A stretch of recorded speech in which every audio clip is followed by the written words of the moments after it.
Feel good about that amendment? Good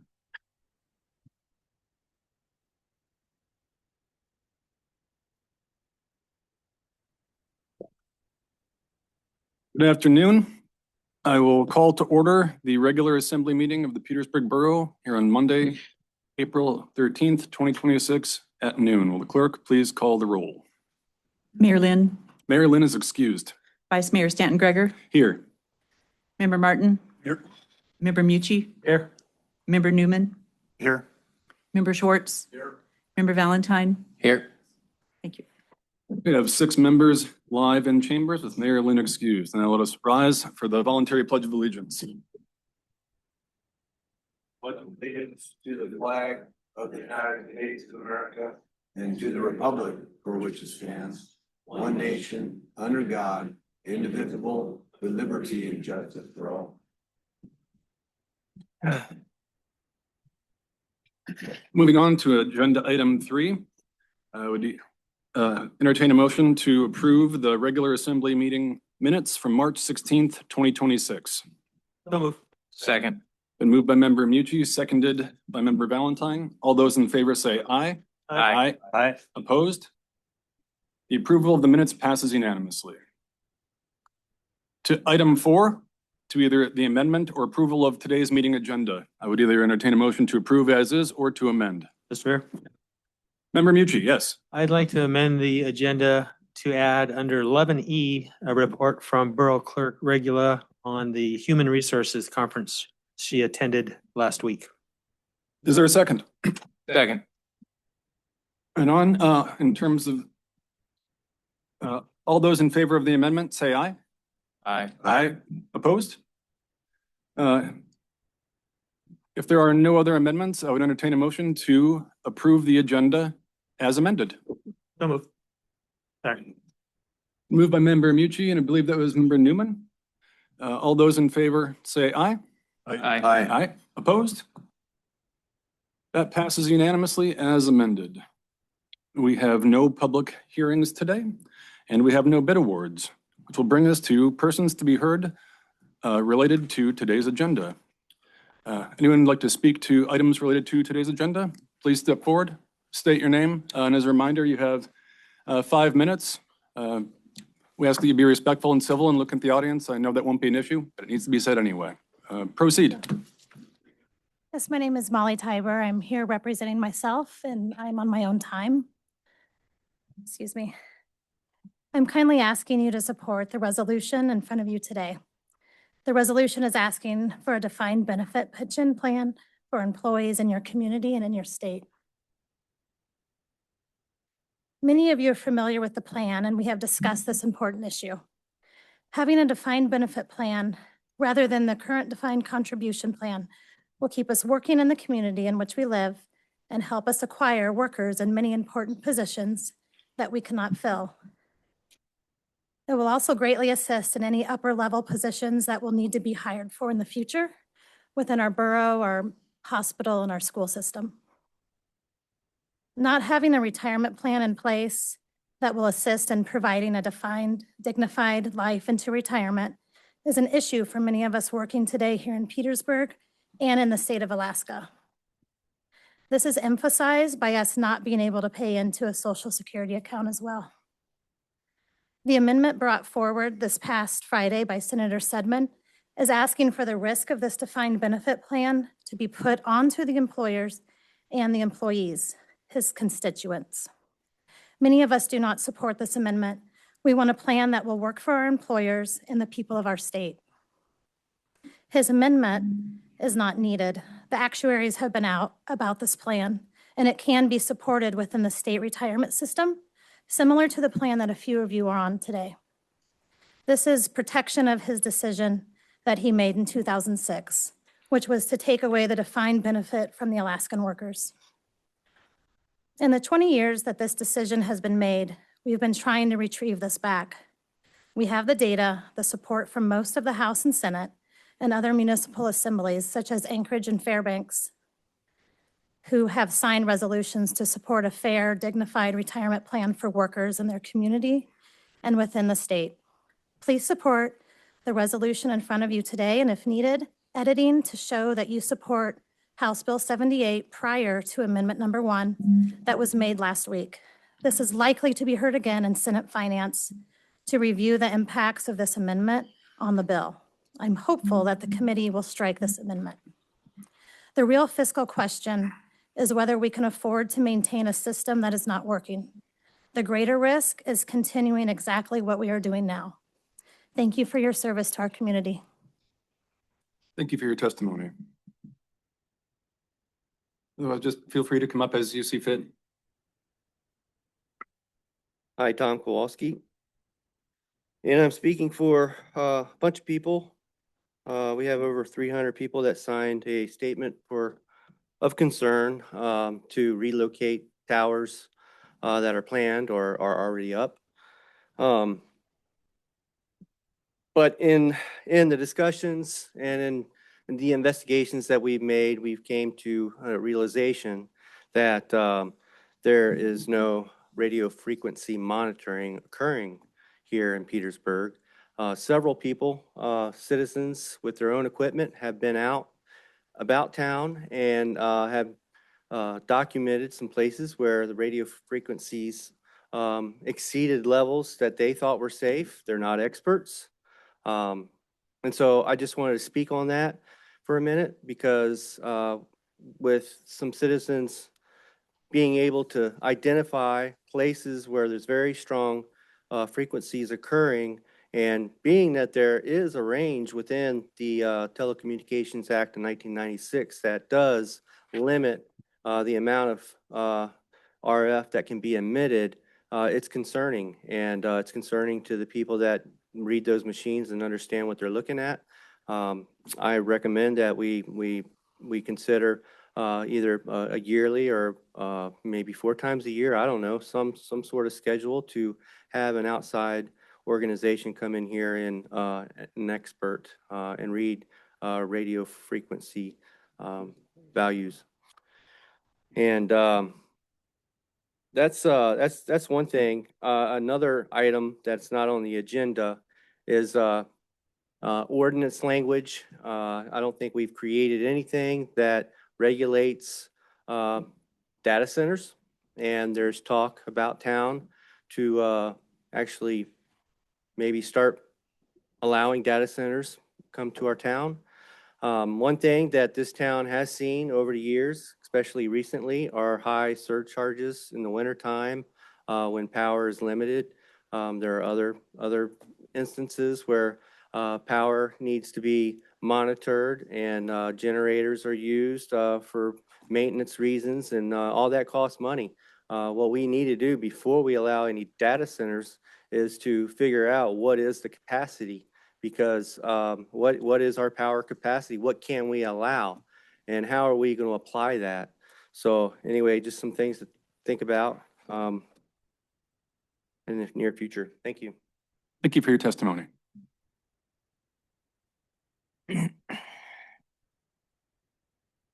Hello, my name is Joshua Adams. I'm with the Planning Commission in Petersburg here. I represent myself. I don't pretend to represent other people on the commission, but we've been doing some research for a communications towers overlay with the state and federal government, where most of the good land, based on testimonies and general accord that we've had in our among the other commissioners and with the public, most of the good land is in state and federal. There's a fairly straightforward process for the lease of federal lands. We're in the lowest cost bracket, being a small rural community, which is a real advantage to us. I highly recommend that we partner up together and we work on getting this tower overlay together so that we can provide the carrot for these companies like Tidal Network. But the stick, we simply cannot allow them to plop whatever they want in the middle of our backyard. We cannot allow Tidal Network or GCI to place communications towers in residential neighborhoods. That's not okay.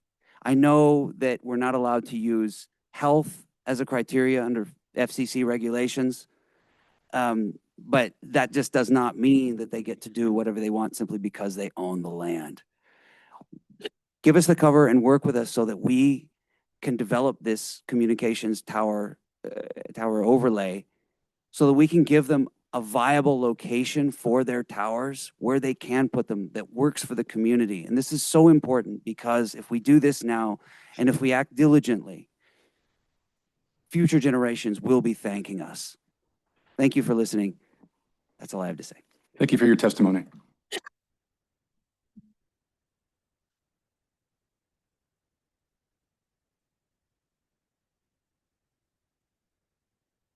Hello.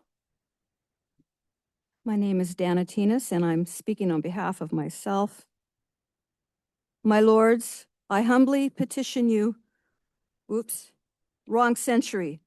I forgot we're currently living in a representative republic, and that instead of the people serving masters, we elect people who promise to represent and hear our concerns. So sorry. I ask you to consider the desires of your own constituents over the desires of the tech companies that seek to impose their will on the unwilling inhabitants of our little town. Educate yourselves and consider the merits of their concerns.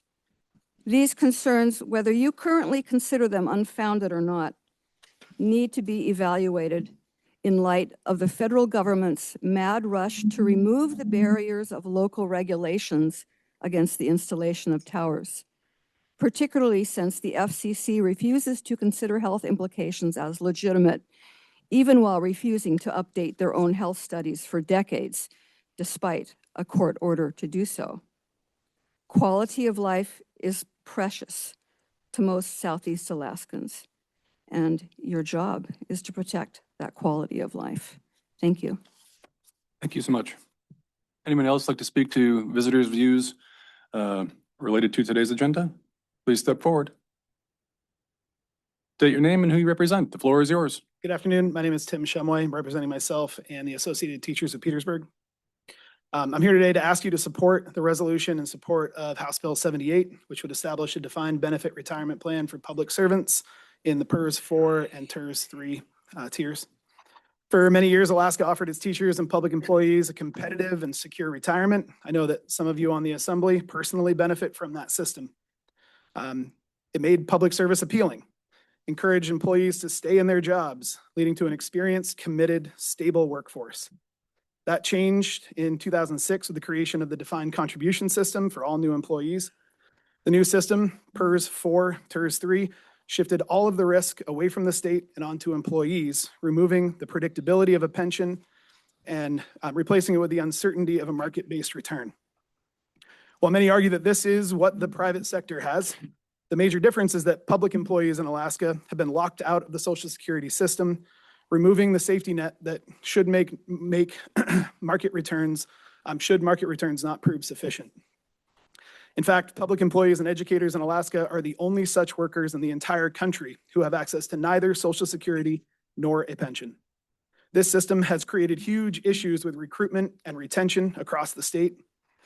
The system incentivizes short-term employment where employees work until they are vested and then take their accounts and move on to jobs or states that allow them to build a more secure retirement. Staying in the system means risking outliving one's retirement savings with no safety net.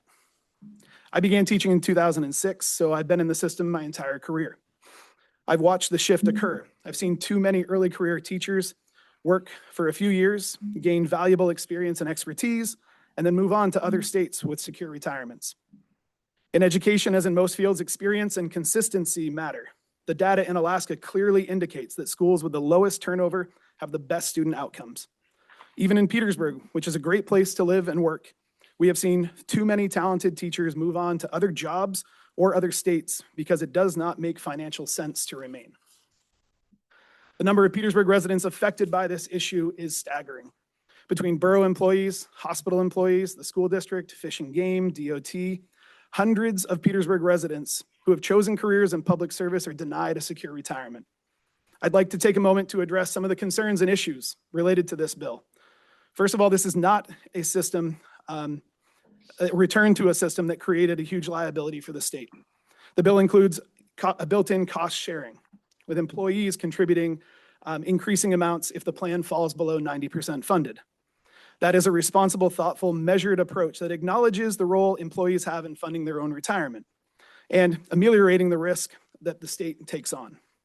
In its original form before last Thursday, this also meant the bill did not cost employers any more than the current system. That leads me to the amendment that Senator Stedman proposed and pushed through last Thursday that would increase the local contribution to the PERS system from 22 to 24%. This amendment would create a new and unnecessary burden for local municipalities and school districts. According to estimates from the Alaska Retirement Management Board, this would cost the school district in Petersburg nearly $30,000 every year, the borough over $130,000, and the medical center over $200,000. It's my personal opinion that this amendment is a poison pill intended to undermine the broad support that the plan has across Alaska. The other amendment completely removed the cap on employee contributions. This is a statewide issue and one that the state needs to invest in addressing. This amendment shifts all of the burden away from the state and back to employees and local governments. I believe that to pass this resolution would make an important statement. If this body representing this community chooses to voice your support for the public employees who live here, in spite of Senator Stedman's amendments, that would signal how seriously you take this issue and how important it is to your constituents. This bill can still be fixed, either on the Senate floor or in conference committee because the House has passed a previous version. But our leaders in Juneau need to hear from you, our local elected officials, our employers, rather than just employees, if that effort is to be successful. Thank you. Thank you for your testimony. Anyone else who'd like to speak to issues related to today's agenda? The floor is yours. Thank you. My name is Eric Wolf. I'm here speaking on my own time as myself and representing nobody else. I'm not going to continue to go on about HB 78 and all of its benefits to the employees. We all know what the benefits are of having a stable workforce, stable retirements, and people that want to and can remain in our communities. Right now, currently under the Tier 4 system, the viability of one person being able to work in Petersburg without SBS, without a lot of these other things and remain in our communities is not possible. They say the bill's designed to be portable, but is that truthfully what we want our officers, our garbage drivers, our electricians, anybody, their teachers, porting their retirements out to go to places that are, maybe not more desirable to them, but allow them to work and retire dignity? I choose to think that that's not what this council wants and what this community wants or anybody in the state wants. I would implore you guys to support HB 78 in its previously unmodified state, as I think that's what's best for the community and best for our workforce, regardless of where they're located in this. Thank you very much. Thank you so much for your testimony. Anyone else like to speak forward to issues related to today's agenda? Mr. Kowalski, you've had the floor once already for issues related. Yeah, it's a different item. Let's let everyone else who wants to speak first, and you can come on the back end, please. I'm sure there's others. Thank you. Trying to keep it tight with the Roberts rules. Hi, my name's Tara Lucas, and I'm representing myself, although I've spoken to a lot of people who feel the same way as I do, and I haven't heard of one person who doesn't think like I want to share. And my first thought is, what kind of government would tell us not to consider our health when we're going to put up towers, when they want to put up towers? That doesn't make sense. And so right there is a red flag and something worth fighting to stop. And I really admire Hawaii in that they're taking down their towers. I think that's very smart. I had a friend, or not a friend, but an acquaintance, somebody who is very kind and I run into from time to time. She said, what do you know about this tower stuff? I said, I haven't heard anymore, but she said, well, you can become a target because you're posting it against it. And I said, yeah. And what I'd like to say now is we are a target. If our government is not going to consider our health or our environment or the migratory birds or the plants, there's so much evidence out there that this is not good for us. I feel like I've heard of Americans in other countries and that they know who we are by how we walk because we know what freedom is. We don't have our heads down and we know how to stand up for what's right, and we have some rights, and we do have rights. And so I say no towers. I say no data centers. I say it's worth the fight to not have them. I'd say take down what is here.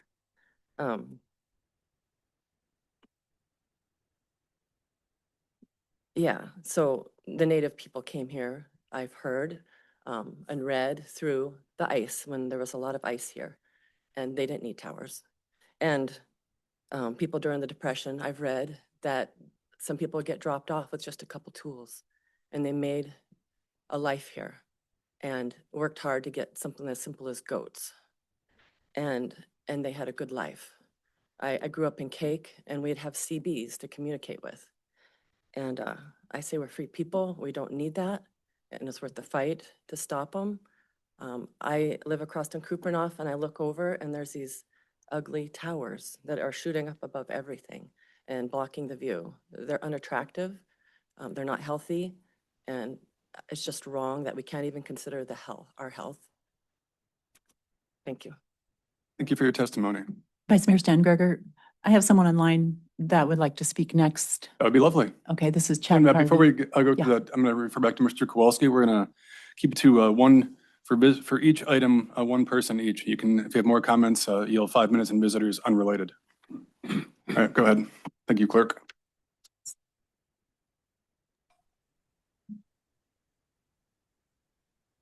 So Chad, go ahead if you can hear me. I'm sorry. Somehow this is Carolyn Carvey. Hello, this is Chad Carvey. Yes, my wife and I are down here working in California and pulled off on the side of the road.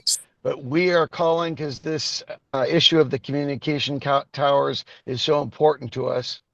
We own a property in Papkeys we bought last year. We're going to build a small cottage there very near where the communications tower.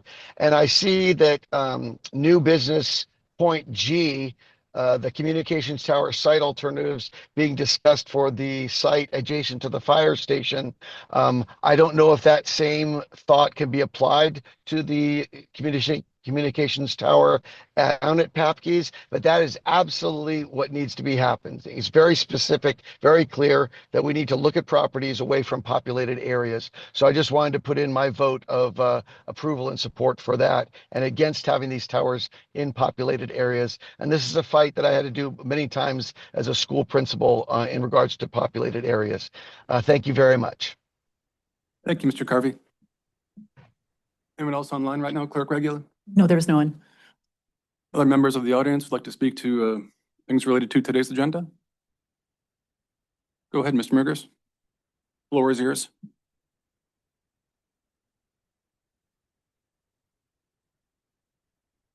My name is John Mergus. I'm here concerning the cancellation of leases on the Scow Bay turnaround. And I want to thank the borough for allowing me and my employees to lease space on the turnaround pad for 15 years. That's 15.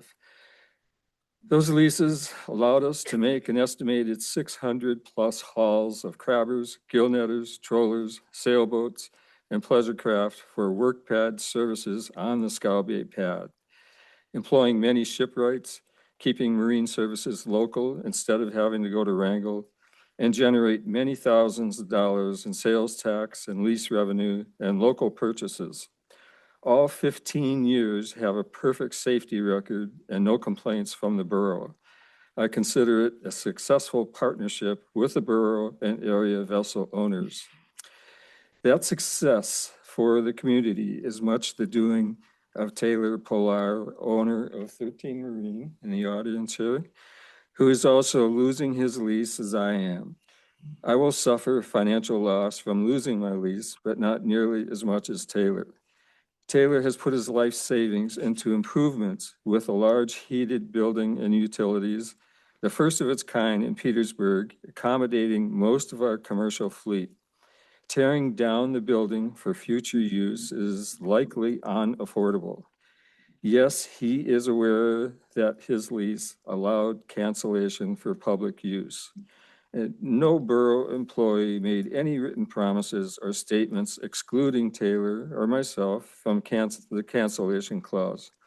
However, there were inferences that Taylor's lease was safe from cancellation.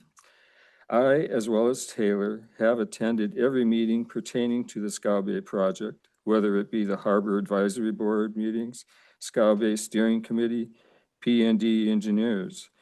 Taylor's operation was always discussed, always commended, and thought to be critical. Taylor was always consulted for his advice on the utilities and the infrastructure. I was proud of his professional wisdom, and I assumed, like Taylor, his lease would be given some priority considerations. Again, I am not inferring any wrongdoing by the borough, but sometimes the end does not justify the means. It's unusual for a local young family to commit so deeply to a badly needed service. And by coincidence, Taylor's and Cynthia's second child is due the same approximate date as the lease cancellation. Lastly, Taylor and I are honored the borough is striving to duplicate our business model. We hope we are allowed to participate.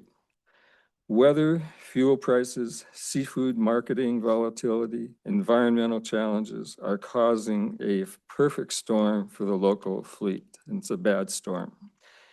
Petersburg vessel owners hope you can somehow allow Taylor to retain his lease and for tall heated large boat for his tall heated large boat building.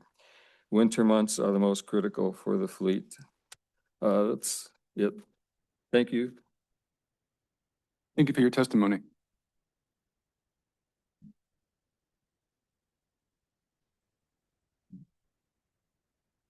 Floor is yours.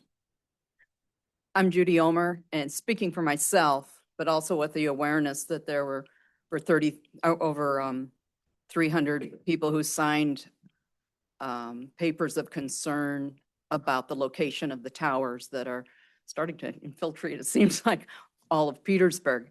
The tidal ones I know are in the works, and I understand GCI is here looking for 4 more places to put up 4 more towers, along with the data center that's on the table now. And when I started speaking in October, it was a little bit different picture than that, but still very concerning to me and a lot of the people. There's a lot of those here in the room today who will choose not to speak. And we could probably be here till 7 this evening, and I know that's not good. But are here to say we're still concerned about the towers. That hasn't gone away, and now there's even more concerns. But the mission that I started speaking with about back in October, the mission remains the same. You know, we want to keep towers away from areas where there's sustained proximity to people. And we want to update ordinances here in Petersburg to protect people and other living things. That remains the same. And we've tried very hard to work with all the different entities, whether it's planning and zoning or visiting with some of the borough employees, certainly with the assembly. You're probably exhausted hearing about it. So I'm not saying anything new today, just saying that the mission remains and the concerns are still there. Thank you. Thank you for your testimony. Name and who you represent. The floor is yours. My name is Mike Coral. I'm representing myself, also in support of a friend, semi-competitor. There's been a couple of instances where in business, I haven't had the space to facilitate a job needing done. And having Taylor's tent at the haul out station has been imperative in multiple big jobs that I've had to accomplish. I'm here supporting Taylor and hopefully trying to help construct a workaround to keep him in place. I think it's imperative for the haul out that he doesn't have to move. I know that that's not as easy as said, but no, I support Taylor and 13 Marine being where it's at. I think it's absolutely necessary that place stays there. Thank you. Thank you for your testimony. Anybody else online, Clerk Regula? No, there's no one with their hand up. Okay, I'll just. Oh, absolutely, sir. Please come forward, state your name and who you represent. I'm Luke Short. I've been here since I got out of the Army in 1970. There is irrefutable scientific study that there are beneficial frequencies and also chaotic frequencies that affect living matter. These beneficial ones, like music, plants enjoy Bach. They don't like heavy metal. But I can tell you that these high frequencies that are put out by 5G and 6G are destructive and will destroy, calcify the pineal gland, the pituitary gland. Do we have to walk around with Faraday cages on our heads and our bodies? We don't need this. This is even worse for developing child. All I can say is it's the wrong move. Health is more important than any dollar that could come into this community or any corporation or stockholders' holdings. That's all I can say. Thank you for your testimony, sir. Vice Mayor Stanton Greger, I do have one more person online. Let's go. Sounds Okay, good. this is Carolyn Carvey. Floor is yours, Carolyn. Good afternoon, Assembly members. Thank you for hearing my plea that my husband and I live in Papkeys, and we moved there for the beauty and the tranquility and not for major cell towers nearby. And I'm really concerned about the elderly that live in the area and the potential DNA destruction, damage caused by cell towers, especially if a house is near closer than 1,500 feet. So I don't understand why we're putting them in a residential area and why we can't put them up on a hill somewhere and in an area where they're not going to destroy and damage our community, and most importantly, and also the aesthetics. Thank you for listening to our worries and concerns and hopefully making the right choices. Thank you. And thank you for your testimony. Have a good day. Anyone else would like to speak to things related to the agenda, please come forward.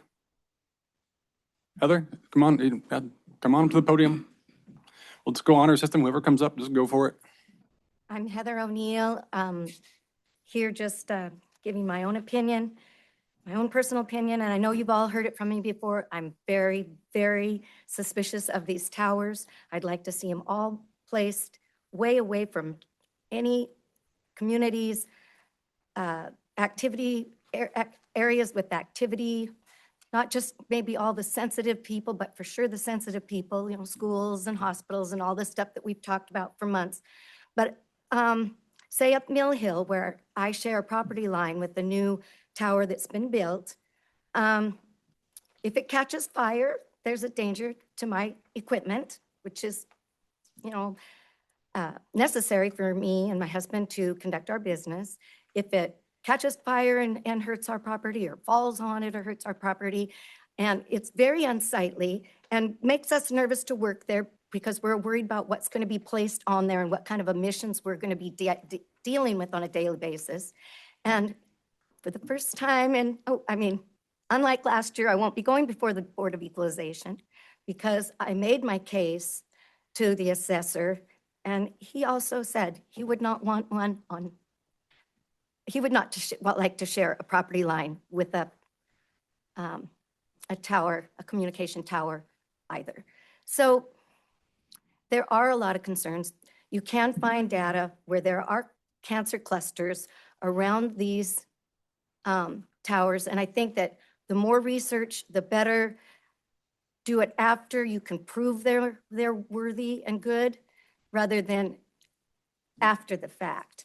But there are places, I'm sure, on the island that can be found that are away from where people work, live and play, go to school, go to the hospital.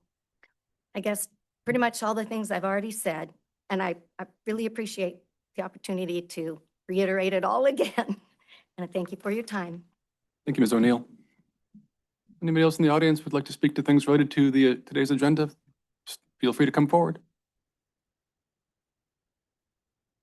I too want to speak to the towers, especially the continued talk about title wanting to, the negotiation with the fire hall parcel. Could I have you state your name and who you represent, Oh, please? I'm sorry, thank Apology you. necessary. This is Fine. Micah Klein, and I'm speaking for myself because I also want to kind of support everything that people have already said, but you know, there was some ordinance language put forth, and I really think that it's imperative that we steer our own ship as a community instead of continuing to always be reactive.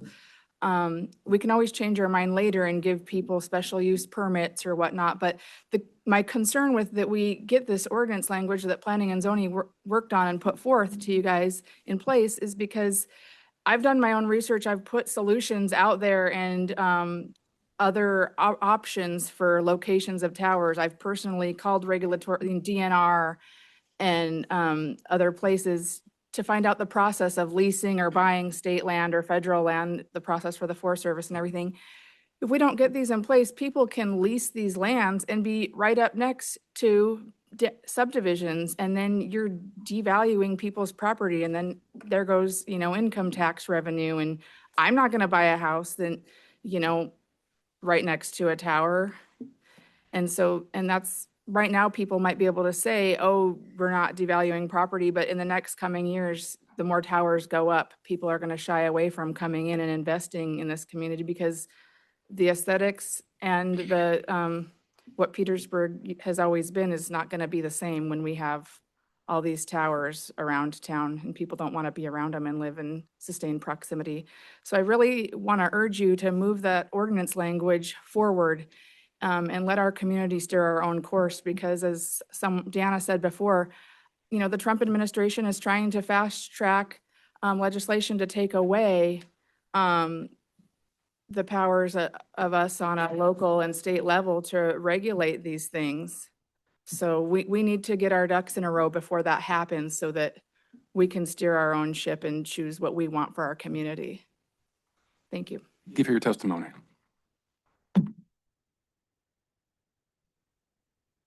Visitors' views related to today's agenda?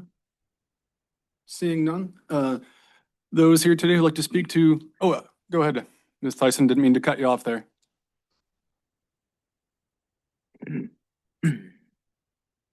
I just want to say that I think that there are alternatives to these towers.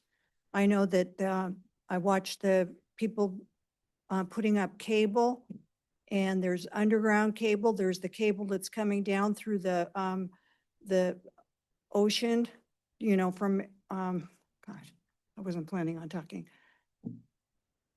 There's cable that's going to connect down through this island, go over to Wrangell.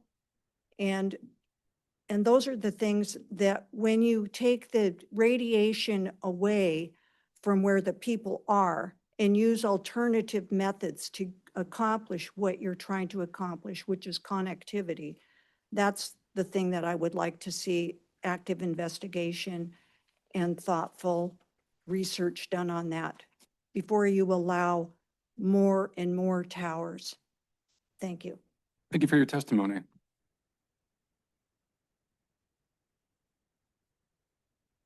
Then we'd like to speak to issues unrelated to today's agenda then. Now would be a great time to come forward. Go ahead, Mr. Kowalski. Floor is yours. Thank you. Of course. Tom Kowalski, speaking for myself, same group of people I spoke for earlier. And this is regarding the letter to support an extension, a time extension for Title Network to continue the work for an extra couple of years. So, you know, as you know, we're in an environment of great opposition to what Title Network is doing here. And there are a lot of assumptions made. There are a lot of facts out there. There's a lot of fallacies. There's a lot going on. And I've been looking for a way to try to appease everybody, work with everybody. And you know, what it's all come down to is we need to know what the facts are. If we know what the facts are, we can make the best solution. That's what really factors how well of a solution it is based on how factual the information is that you use to make it with. And so, you know, I looked at some things. I read the charter, and Article 2 gives you guys the power to conduct hearings, investigations, hire experts. You've got power, you've got tools in your toolbox that you can use to make the investigations, to make the facts known, and to make your decisions on those facts. And I know it's a very complex situation, and it's expensive. No matter which way we go, it's going to be expensive. So like some others have said, let's err on the side of the people. Let's put the money behind the people. You know, something else I read in the charter, it refers to the comprehensive plan, which was written in 2016. And this plan came about for some great minds in the city that got together, a bunch of people, and the work they put in there, you can't help but realize how much work went into that document. But, you know, consider the environment when the document was formed. We were fishing, we were catching lots of pinks. We had a couple of the highest pink salmon harvests ever in Southeast Alaska. We were rolling in it. We were doing good. PFDs were high. So, you know, something that struck out with me in the comprehensive plan is the desire to move away from relying on grants to pay for what we're doing. And that's what was fine then, but our fiscal reality has changed quite a bit since then. And now we're relying on grant money from native corporations with massive strings attached. We have no control over that money. We need to go back to writing our own grants. Hire a grant writer. They'll find the grants. They'll find a grant to pay for themselves. And, you know, something else I realized is, you know, a fact-based decision, when it's made right, will, in the long run, will make us money. If you're bottom line thinkers, think about that. If you're making the right decisions, people will come. They'll stop leaving. Our community will be better, healthier for it. So as far as writing that letter, you know, I suggest you first figure out what the facts are and start making some decisions based on that. Thank you very much. For your testimony. Anybody else today like to speak to things unrelated to today's agenda?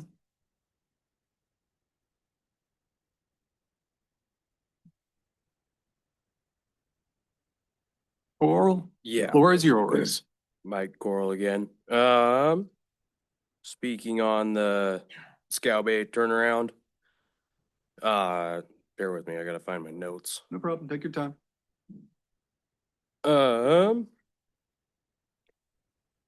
I am an advocate for this project. I do like it, however, I have some concerns. One of which I already brought up. As far as feasibility, looking at potential problems with the site for the water filtration and drainage. Just a few questions to ask that I did not see answers for.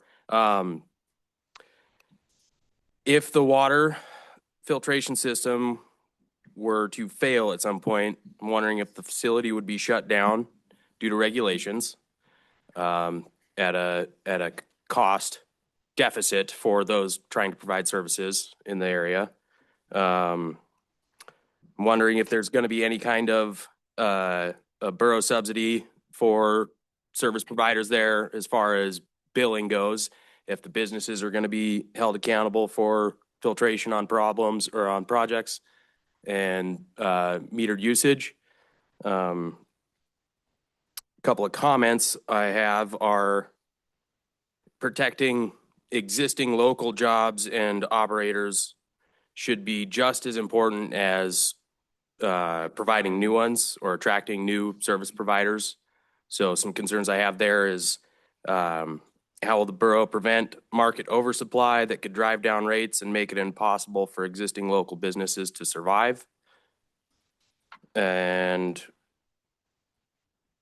the rest of my questions that I had have been answered since I wrote them. So thank you.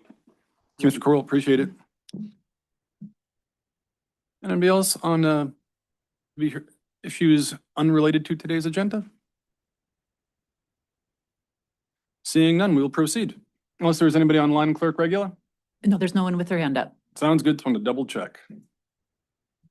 All right, let me get you caught back up here. Boards, commissions, and committee reports, there is none. We have nothing on the consent agenda, and we've got 5 things under report of all of their officers. Phil Hofstadter, the floor is yours.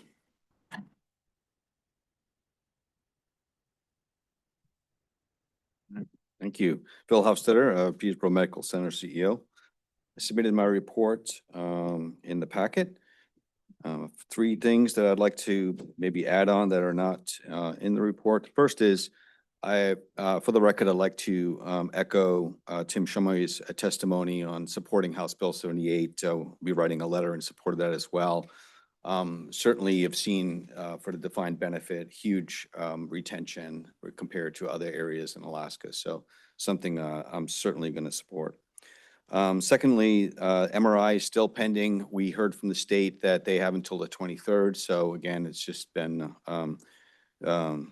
very delayed from my standpoint, but we expect in the next couple of weeks to hear a response from the state. So looking forward to that. And then lastly, the Rural Health Transformation Funds, we are still pending and waiting for that as well. So my understanding was over 1,800 applications or letters of interest were submitted and a request of over $2.5 billion. So the Community Foundation is the fiscal agent for that and is going to be, I assume, is working really hard on working through that. So we submitted I believe 7 letters of interest in the order of 11 million. So I assume that we'll not be getting all of that, having all the applications going forward, but we look forward to hearing back on what we did receive, if anything. And then I guess one last thing is I want to thank the Assembly and the City Manager for Congressman Begich's visit. It was very successful. I did have a chance to follow up with him when I was in DC, and it was a really positive experience for him to tour our facility. We did submit appropriations requests and applications for Congressman Begich and also Senator Murkowski's office. Excellent. Updates. Thank you. Any questions for Phil? Thanks so much, Phil. Appreciate it. Thank you. Director Case, if you're ready, love to hear from you. Ranger Case, my apologies. All right. Yeah, thank you guys. And for folks that don't know me, my name is Carrie Case. I am the district ranger here in Petersburg for the Forest Service. We're getting close to our office move. We're hoping May 12th that our network will be on and the contractor will be at a place where we can start working from the building. So we'll be moving our things from the 3 Mile office to downtown where we'll open our doors, we're hoping by the 14th, maybe earlier, depending on how that goes. So we're looking forward to being back downtown, that's for sure. We are holding a forest plan public meeting next Thursday here in the Assembly chambers, and that'll be from 5 to 7 in the evening. So we are revising our forest plan, which kind of is our rule book for how we comply with all the other laws, environmental laws out there, and how we conduct business on the forest. So if you're interested in hearing where we're at the process and would like to comment, please attend. And if you can't attend, there is a QR code so you can provide input remotely.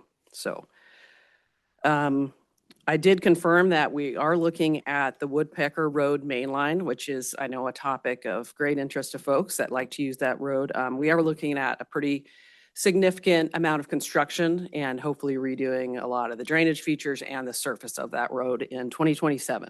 So I know folks, it's hard on your rig, and we're aware of that. And I think we have a contract in place to hopefully take care of the entirety of the main line out at Woodpecker.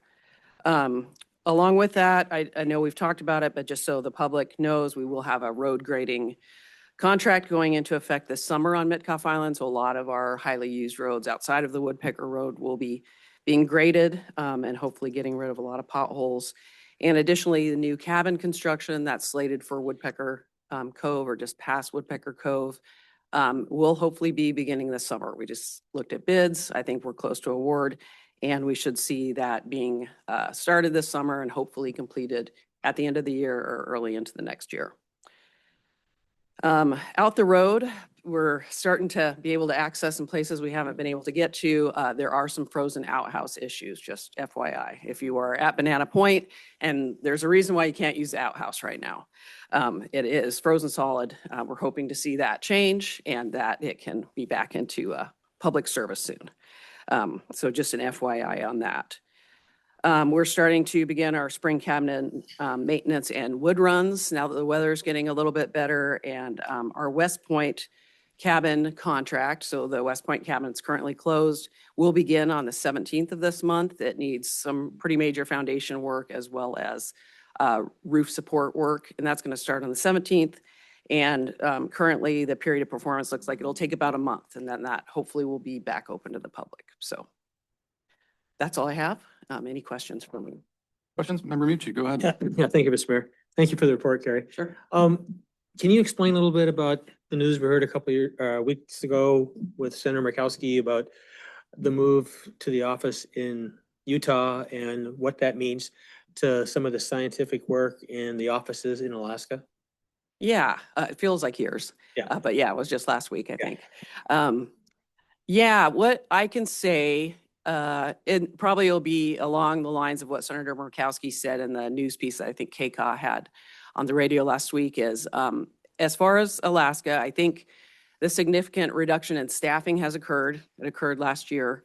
As far as what will happen to, say, the Juneau lab, there is a forest science lab in Juneau, and the regional office there, I think the my understanding of what's going to happen in Alaska is they will maintain what they're calling now a state office in Alaska. What exactly will be the function of the state office, I'm not sure. I'd be speculating at this point. So I think there will be some staff there. The regional office has lost a significant number of staff already through either probationary workers or, early retirements incentives that were offered last year by the federal government. As far as the lab, somewhat speculation from my understanding of what I've read is that there's no plans to close it at this point. As far as what's occurring, in the rest of the down south forests, I would say that we've been, as an agency, given some pretty broad ideas of where we may be going with the reorganization in the future, but no specifics at this point. So. Great. Thank you very much. Yeah. Anything else for Carrie? Thanks so much, Carrie. Appreciate it. Thank you. Now we will have Superintendent Robin Taylor will provide a report on district activities.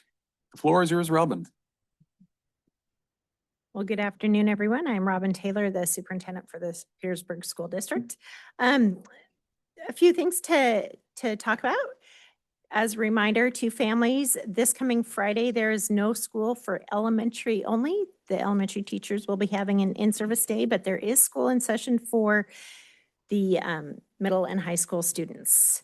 We have a lot of activities occurring. It is springtime, so hopefully some folks were able to come up to the gym this weekend and watch the Native Youth Olympics middle school and high school showcase. It was really fun to see everything that's involved with the Native Youth Olympics. We also have baseball going on, track is going on, middle school volleyball is hosting a tournament this weekend. Our musicians just got back from Music Fest, and our artists are heading to Haines this weekend for the Region 5 Art Fest. So we still are an incredibly active school community. In the middle of all that, this is the month for the Alaska Star, the state testing that occurs. We are almost complete at the middle and high school level, just a few makeups to do. And then elementary is gearing up. I believe next week is when they will be in full swing of their state testing. Then, Steve, would you mind holding up that red flip chart? I just want to share with the community that thanks to Erica Clute-Painter, she had this work in progress started, but these are what we call our red flip charts. They're emergency plans that are located now in every room in the school district. They just highlight for the adult in charge in the room in the event that something happens. It's a quick what to do, how to respond. It is not, certainly not all encompassing, but it at least helps cover a broad range of what to do if we have a student with medical emergency, or if you hear that we have an earthquake, there's a page for each action that tends to happen.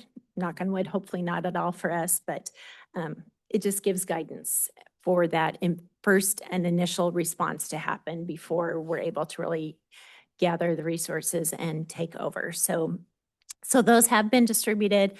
Parks and Rec, also has several copies, and then I brought copies for our police department and fire department, just to at least give an idea of if we're dealing with a situation, how we're responding in the heat of the moment.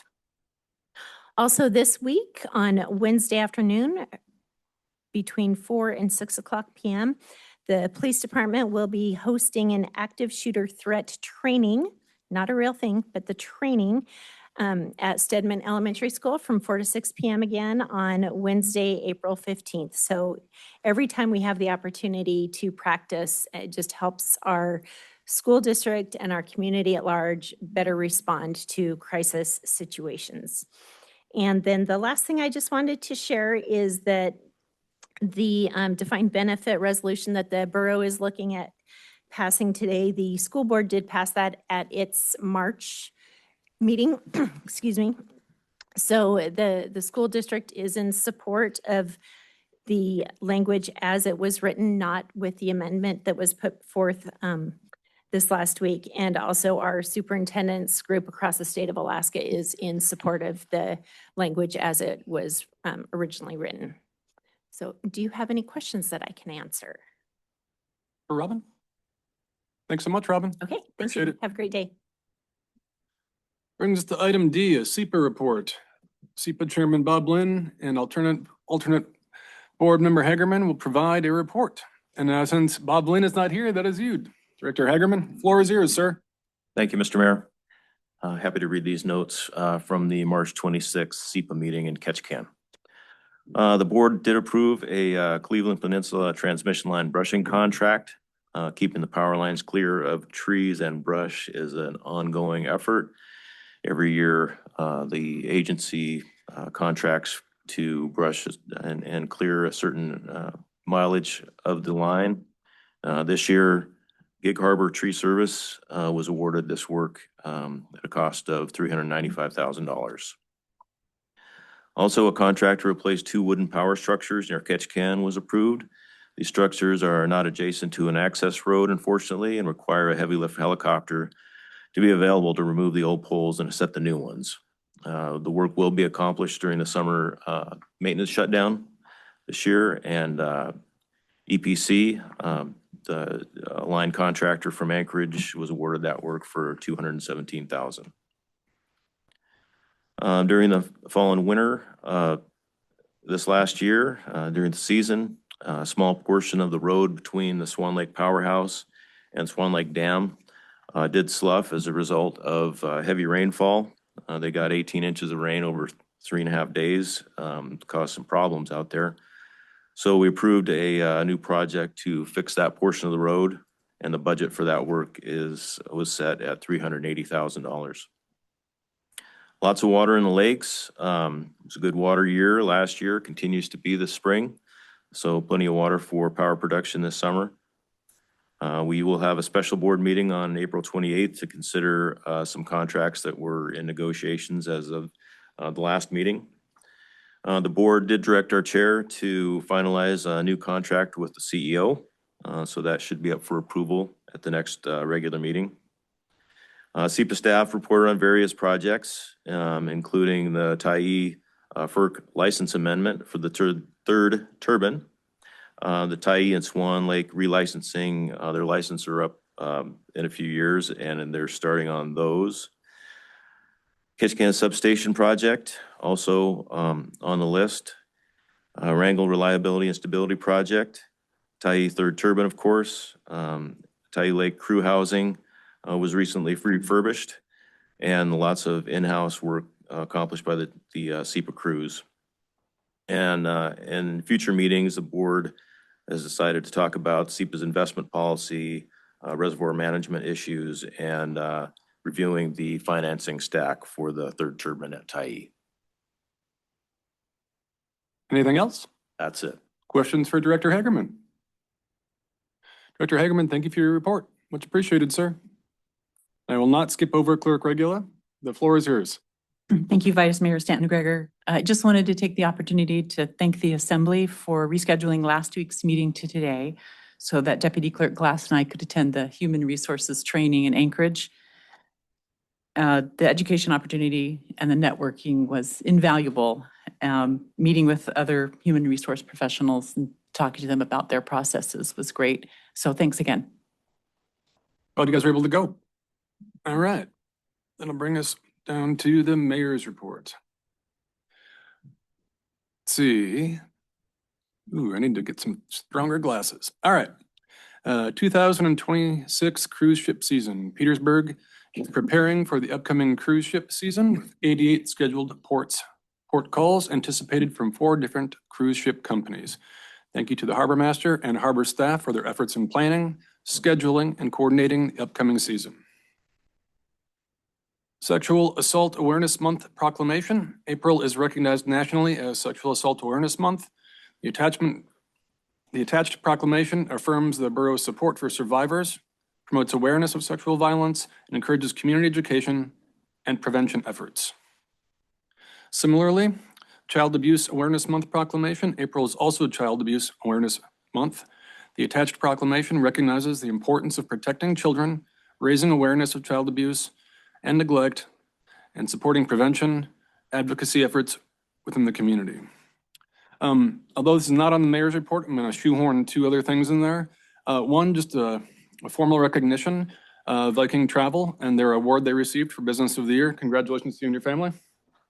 Yep, and really appreciate all you do for the community. And also a professional recognition of Principal Heather Kahn. Heather Kahn, besides being an amazing principal and administrator, boss, if you will, is also a human full of deep compassion. And I've heard some stories over the last couple of weeks of just how above and beyond she's gone to help families who might be struggling. And she goes the extra, not just mile, but 100 miles. So if you see Principal Heather Kahn out there, give her a big thank you because she's awesome. And with that, I'll pass it to the borough manager for the manager's report. Thank you, sir. Carl's been leading the team with working with Dawson Construction after receiving the 65% design quote for the Scow Bay 2 generator project. And it's basically reviewing the planning as well as understanding its impact on our available budget. Unfortunately, the price tag came in higher. They've gone through the process of trying to reduce costs, but it's likely the utility will need to request authorization from the Assembly and local voters to secure funding for the completion of the project. Power and Light has also been working with Alaska Marine Lines to help prepare for the replacement of their transformer. And the Main Street lighting purchase order has been sent and drawings are being reviewed for release to production. We anticipate receiving materials and begin the installation by late summer. Training of new operators at the plant has been progressing well leading up to the June 2026 SEPA planned shutdown. This is why you can hear the generators running on Wednesday mornings. We get calls about that all the time. This is for training purposes so that our guys can get used to it. David Mazzella is expected to finish his lineman apprenticeship in less than a month. We've had one of the other linemen submit their resignation. We'll start the recruiting process in several weeks. With spring weather approaching, we are preparing for what looks to be a very busy season at Power and Light, including works on new subdivisions, upgrade projects, new construction, power line extensions, power plant improvements, and the continued normal operations. Streets crew have completed their refresher training and renewed certifications in asbestos abatement and has material. Spring cleanup and street sweeping operations have commenced. It stopped snowing long enough for us to get ahead. Sorry, had to throw that in. Over the past 2 weeks, motor pool staff have focused on apprenticeship, apprentice training, preventative maintenance, and minor repairs to snow removal equipment. Additional efforts include completing smaller projects, performing comprehensive equipment repairs, and converting the plow equipment for aggregate handling in preparation for the upcoming construction season. The annual household hazardous waste event is tentatively scheduled for June 6th to the 7th. Residential customers will be eligible to dispose of up to 220 pounds of oil, paints, solvents, and related materials at no cost. Additional information will be provided as the date gets closer. Building maintenance staff have constructed and installed new display cases at the public library. A glycol pump supporting the library's heated sidewalk system has been replaced, and plumbing repairs at the jail have been completed. Wastewater staff are completing lab painting, organization, and reconfiguration to accommodate the new equipment. Progress at Pump Station 4 has been impacted by weather conditions. However, key milestones have been achieved, including the generator, exhaust modifications, transfer switch commissioning, and establishing communication between the treatment plant and the pump station. Certificates of approval to operate the dams have been received for the City Creek and Cabin Creek reservoirs.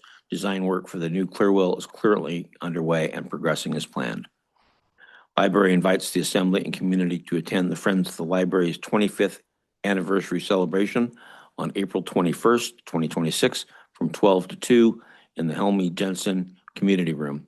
The event will honor Don Nelson for his contributions to preserving local history and celebrate Chris Rice's retirement after years of dedicated library service. Rock and Road has been working on the end of Sea Float, replacing the outer whalers under the UHMW rub rail. Jimmy Martinson reported that each concrete panel, the heavy wood whaler, had cracked and broken, he assumes from years of large wakes hitting the outer float and breaking down the swell to the inner harbor. Rock and Road did similar work on the Petro float system at the same time last week, and the harbor is having him inspect the Kestrel float for similar future maintenance. The mayor, manager, and harbor master met with several members of the U.S. Coast Guard who are developing a report on the location for the new buoy tender when it is available. We used the opportunity to discuss the future Scow Bay Harbor and the ability of the borough to work through their needs. I've continued to work with our federal lobbyist on the borough's CDS or earmark requests for FY 2027. The following CDS CPF requests on behalf of the borough have been submitted to Senator Murkowski and Representative Begich. The Hospital Long-Term Care Center construction, the Children's Center construction, Army Corps General Investigations at Scow Bay, and Papke Landing and the cold storage facility upgrades. Carl Stephen Harbor and I met with Stephanie to go over the Aquatic Center sewer project. There continues to be a concern on our part about the cost of the project and cost increases due to the complexity of the project. Stephanie is working with all parties involved in the bid to work out ways to reduce costs on the project. Orion Associates has agreed to work with our staff on updating the borough's standard specifications, which has not been reviewed since 2012. The mayor has requested us to start on the roads portion of the specifications if the Assembly approves the cost in the supplemental budget. That last part is not true. We have already had the funding, so I don't have to come to you for approval on that. But if you have questions about the standard specifications and the changes, please give me a call or come by. Parks and Rec supported the Waves promotion of Child Abuse Prevention Month with a special Go Blue skate night on April 10th. And we would like to thank Rockies Marine Search and Rescue and Petersburg Volunteer Fire Department for their assistance with our boating safety course on April 4th. Stephanie is co-instructing with the Office of Boating Safety and AMC personnel to promote safe boating and handling emergency situations. And that's it, unless there's questions. Questions for the manager. Member Mucci. Yeah, thank you, Mr. Mayor. Back to the Aquatic Center sewer project. Yeah. Can we expand a little bit on that? Is that going to be a project that we're not really going to know what it is until we start digging, or what are you thinking? Thank you. So the project is, we started having sewer leaks, smells, bad things happening primarily on the Aquatic Center underneath the bathrooms and around the bathrooms. We noticed it several years ago. We got an engineer in here to take a look at it and see what the project was going to be all about. Basically, the sewer lines have collapsed over time as dirt has washed out from underneath the building. The sewer lines were not supported well, and they've collapsed. So we have problems throughout the Aquatic Center related to that, similar to what happened many years ago in the community center. So the engineer worked with a contractor to try to figure out that there's two different ways to go about fixing it. One was to fix it from underneath, tunnel underneath the building. The other was to come in from the top. the decision was made to come in from the top. It would be easier, saw cut, and move from there. One of the challenges is we can't find the as-bills. They don't seem to have existed. And what that means is where exactly other pipes and electrical conduit is in the building. So there's a fear that when you start cutting into something, we're going to cut more than just what we want to cut. So Stephanie's been working with the contractor and the engineer, trying to find a radar, ground penetrating radar system that can actually show us depth as well as locations of some of the pipes, so we can at least avoid cutting some of the big ones. And that includes conduit with electric power. So, you know, clearly we'll have to be cutting power off to the building while some of that's done. The cost keeps going up every time we ask about it, so it's not really my favorite topic. We met with the contractor, Stephanie met with the contractor, and we met together with Steve Harbor and Carl to kind of talk through what are some options, and we'll keep doing that until the project's done. But it's, you know, we're up over 1.1 million at this point for that project, and we don't know. All right, thank you. Steve, further questions for the manager? Member Martin? Steve, can you tell me a little more about the borough standards? What roads, other things? Yes, sir. Through the mayor. Of course. The standard borough specifications is a tool that we use to outline how roads are built, how culverts, pretty much anything construction related, other than building permits. It talks about what we expect. So if somebody wants to build a road, here's how you build the road. If you want to build a subdivision, here's how you're supposed to do some of the construction side of that. Contractors use it to bid out jobs, to be honest with you. They look at that and say, okay, what's expected by the borough? And here's what they need to include in any bids that they do.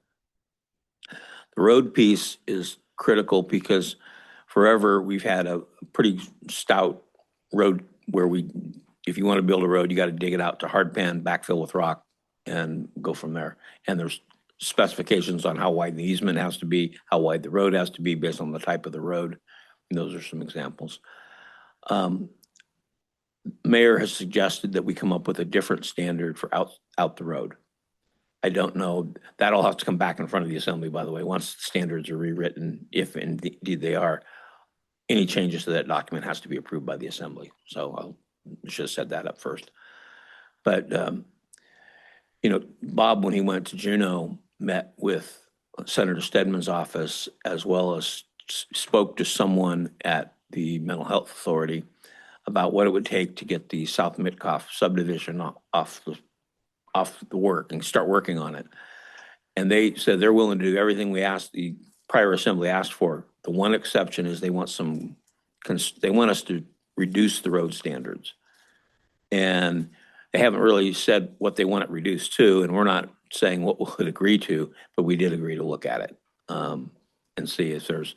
So we're going to talk with Rock and Road and Reed Brothers and, you know, Ellen and Murph and Susan Harai about, you know, what do they know is there ways to reduce the standards of those roads, particularly outside Service Area 1, but without getting into a mess where the roads are not, you know, come apart. So it's a controversial issue even internally where, you know, we know that if those roads are built to standard, they last better and the maintenance is less. But on the other hand, contractors have a heck of a time meeting those standards and making their projects come in on budget because it's so expensive. The muskeg basically makes a big mess when it comes to roads. So did I somewhat answer your question? Absolutely. So I noticed further on in the agenda with the sale of those two properties to 13 rentals, there was a page on the utility. Does it, the water line and stuff, is it really stuff like that too? Yes, it does include, you know, where water lines are put, the size of the easement. I mean, Carl or Aaron, you want to add to it? I mean, I'm trying to hit all the highlights, but I mean. Through the mayor, I think you did a great job explaining what the document is. It's basically how we build our infrastructure in Petersburg. You know, water lines, sewer lines, storm drain, roads, all of that goes into this document. So we have a standard that we go by moving forward with various projects. Thank you. Any other questions for the manager? Seeing none, there is no unfinished business. Before we move on to new business, without objection, we'll take a 5-minute break, let everyone stretch their legs, and we'll gavel back in promptly at 1:20.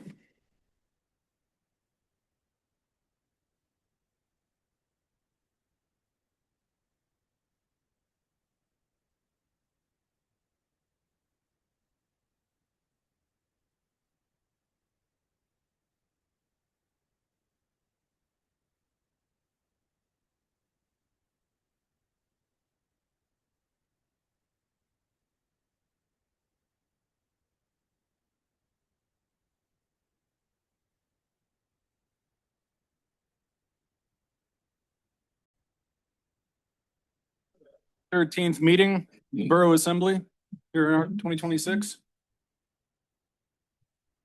All right, we're back in session, please, audience. We've gaveled back in, please. Thank you. No problem. I know things are happening fast. 15, new business. We'll begin with item A, ordinance 2026-05, an ordinance of the Petersburg Borough adjusting the FY 2026 budget for known changes. This is the first reading. If approved in 3 readings, this ordinance would make changes to the following funds. Secure Rural Schools revenue. The federal government approved the Secure Rural Schools Reauthorization Act of 2025 on December 18, 2025. The borough received its FY 24 payment on March 23rd, 2026, in the amount of $722,484 for Title I schools and roads. A letter from the state of Alaska is attached. Also, elderly housing, Fund 470. Funds are proposed for replacement of elderly housing's 44-year-old dry sprinkler system valve and air compressor, which have exceeded their useful life. Details are included in the attached memorandum. Fire Department. To complete funding for the new SCBA tanks, we talked about a couple meetings back, to replace the expiring equipment. This expenditure was authorized by Resolution 2026-05, approved March 16th, 2026. The resolution is attached. And last but not least, wastewater outfall repair project Fund 764. This adds $275,000 in loan funding from the Alaska Department of Environmental Conservation, ADEC, as well as $275,000 expense for the project. I would entertain a motion to approve this ordinance in its first reading. So moved. Motion to approve ordinance 2026-05 as presented. Second. Motion's been made by Member Newman, seconded by Member Mucci. Member Newman, since you made the motion, you're welcome to open with the floor. Or you're welcome to pass, of course. Call for discussion. Good. Member Mucci? Yeah. Quick backup. As a general rule, if you make the motion, you have the right of first refusal to speak, so. No. Oh, I guess, a point of discussion. Yeah. I will. We're good now. I will Member pass. Mucci, go ahead. Thank you. Regarding the dry sprinkler system at Mountain View Manor or assisted elderly housing, is that the dry sprinkler system? Is that the latest technology in sprinkler systems? Just trying to figure it out. The main part of the system is still in place, of course, because it's all the pipes and everything, but the guts that run it got all replaced in the mechanical room with the newest technology, yes. Thank you. Further discussion? Just briefly, since the first reading, I'll be voting yes on it today. As one of my predecessors, Nancy Strand, always said, I look forward to hearing from the public during the public hearing on second go around. Any further discussion before I call the roll? Clerk, please call the roll. Vice Mayor Stanton Greger. Yes. Member Martin. Yes. Member Valentine. Yes. Member Newman. Yes. Member Schwartz. Yes. Member Mucci. Yes. Thank you. All right, ordinance 2026-05 passes unanimously in its first reading. Item B, resolution 2026-07, a resolution of the Petersburg Borough Assembly approving the sale of 2 borough-owned parcels to 13 Rentals LLC. If approved, resolution 2026-07 will authorize the sale of 2 borough-owned parcels at 805 and 807 Haugen Drive to 13 Rentals LLC. a sole member LLC owned by Dave Omer under the negotiated contract of sale for the purposes of constructing 2 residential duplexes. The Planning Commission recommended approval after a July 8, 2025 public hearing, and the Assembly later authorized direct negotiations. Parcels are not needed for municipal use, and PMC 16.12.160C requires Assembly approval by resolution for their disposal. The contract of sale is attached to this agenda item. I'd entertain motion to approve this sale. So move. Second. Motion been made by Member Mucci and seconded by Member Valentine. Member Mucci, would you like the floor? No, thank you at this time. Sounds good. Any discussion? Just briefly, I want to thank the borough manager for getting this done. It sounds like it's pretty smooth negotiation, so thank you, sir. He was the easiest of any of these negotiated sales we've done. So kudos to Dave Omer for being very easy for us to work with. Call it a win. Seeing no further discussion, will the clerk please call the roll? Member Newman, Yes. Member Valentine, Yes. Yes. Member Martin, Yes. Member Mucci, Yes. Member Schwartz, Yes. Vice Mayor Stanton Greger. Yes. Thank you. Resolution 2026-07 passes unanimously. Moving us on to item C, Resolution 2026-08, a resolution authorizing the application for and execution of a state revolving fund loan. If approved, Resolution 2026-08 will authorize the borough manager to apply for and execute a state revolving fund loan from the Alaska Clean Water Fund in an amount up to $275,000 to finance the Frederick Sound wastewater outfall repair project. Loan repayment would occur over a term not to exceed 20 years, as within the voter-approved wastewater enterprise fund debt authorization. I would entertain a motion to approve this resolution. So move. Second. Moved by Member Mucci, seconded by Member Martin. Discussion. Member Mucci. Yeah, thank you, Mr. Mayor. No, I think this is a good thing for the borough, and I'm supportive of this resolution. Thank you. Yeah, it'll be good to get this going. Any further discussion from the assembly on this item? Will the clerk please call the roll? Member Mucci, Yes. Member Schwartz, Yes. Member Newman, Yes. Member Valentine, Yes. Vice Mayor Stanton Greger, Yes. Member Martin. Yes. Thank you. Resolution 2026-08 passes unanimously. Bringing us on to item D, Resolution 2026-09. A resolution declaring that 4 leases at Scow Bay may be terminated as the properties are needed to allow construction of the new haul-out and boatyard project. If approved, this resolution will determine that certain borough-owned lease premises at the Scow Bay project site are needed for a public purpose and authorize termination of 4 existing leases to allow construction of a fully funded boat haul-out and work yard project. I'd entertain a motion to approve this resolution. So move. Second. Motion been made by Member Mucci, seconded by Member Martin, I believe. Discussion. Member Mucci, go ahead. Yeah, thank you, Mr. Mayor. You bet. I might come back to this after we've had some discussion, but yeah, I'm supportive of this. Over the last week and a half, 2 weeks, I think I've talked to, I don't think I talked to Mr. Cook, but I think I've talked to everybody who has vested interests out there, and I understand their concerns. And I share a lot of their concerns about being able to continue working with their businesses. I know things might be interrupted, but I'm hoping that the borough can have some latitude with some of these business owners to make sure that they're able to continue doing business out there. And when I was out there the other day, I had one of the questions I have is, there's a pile of boats on blocks out there.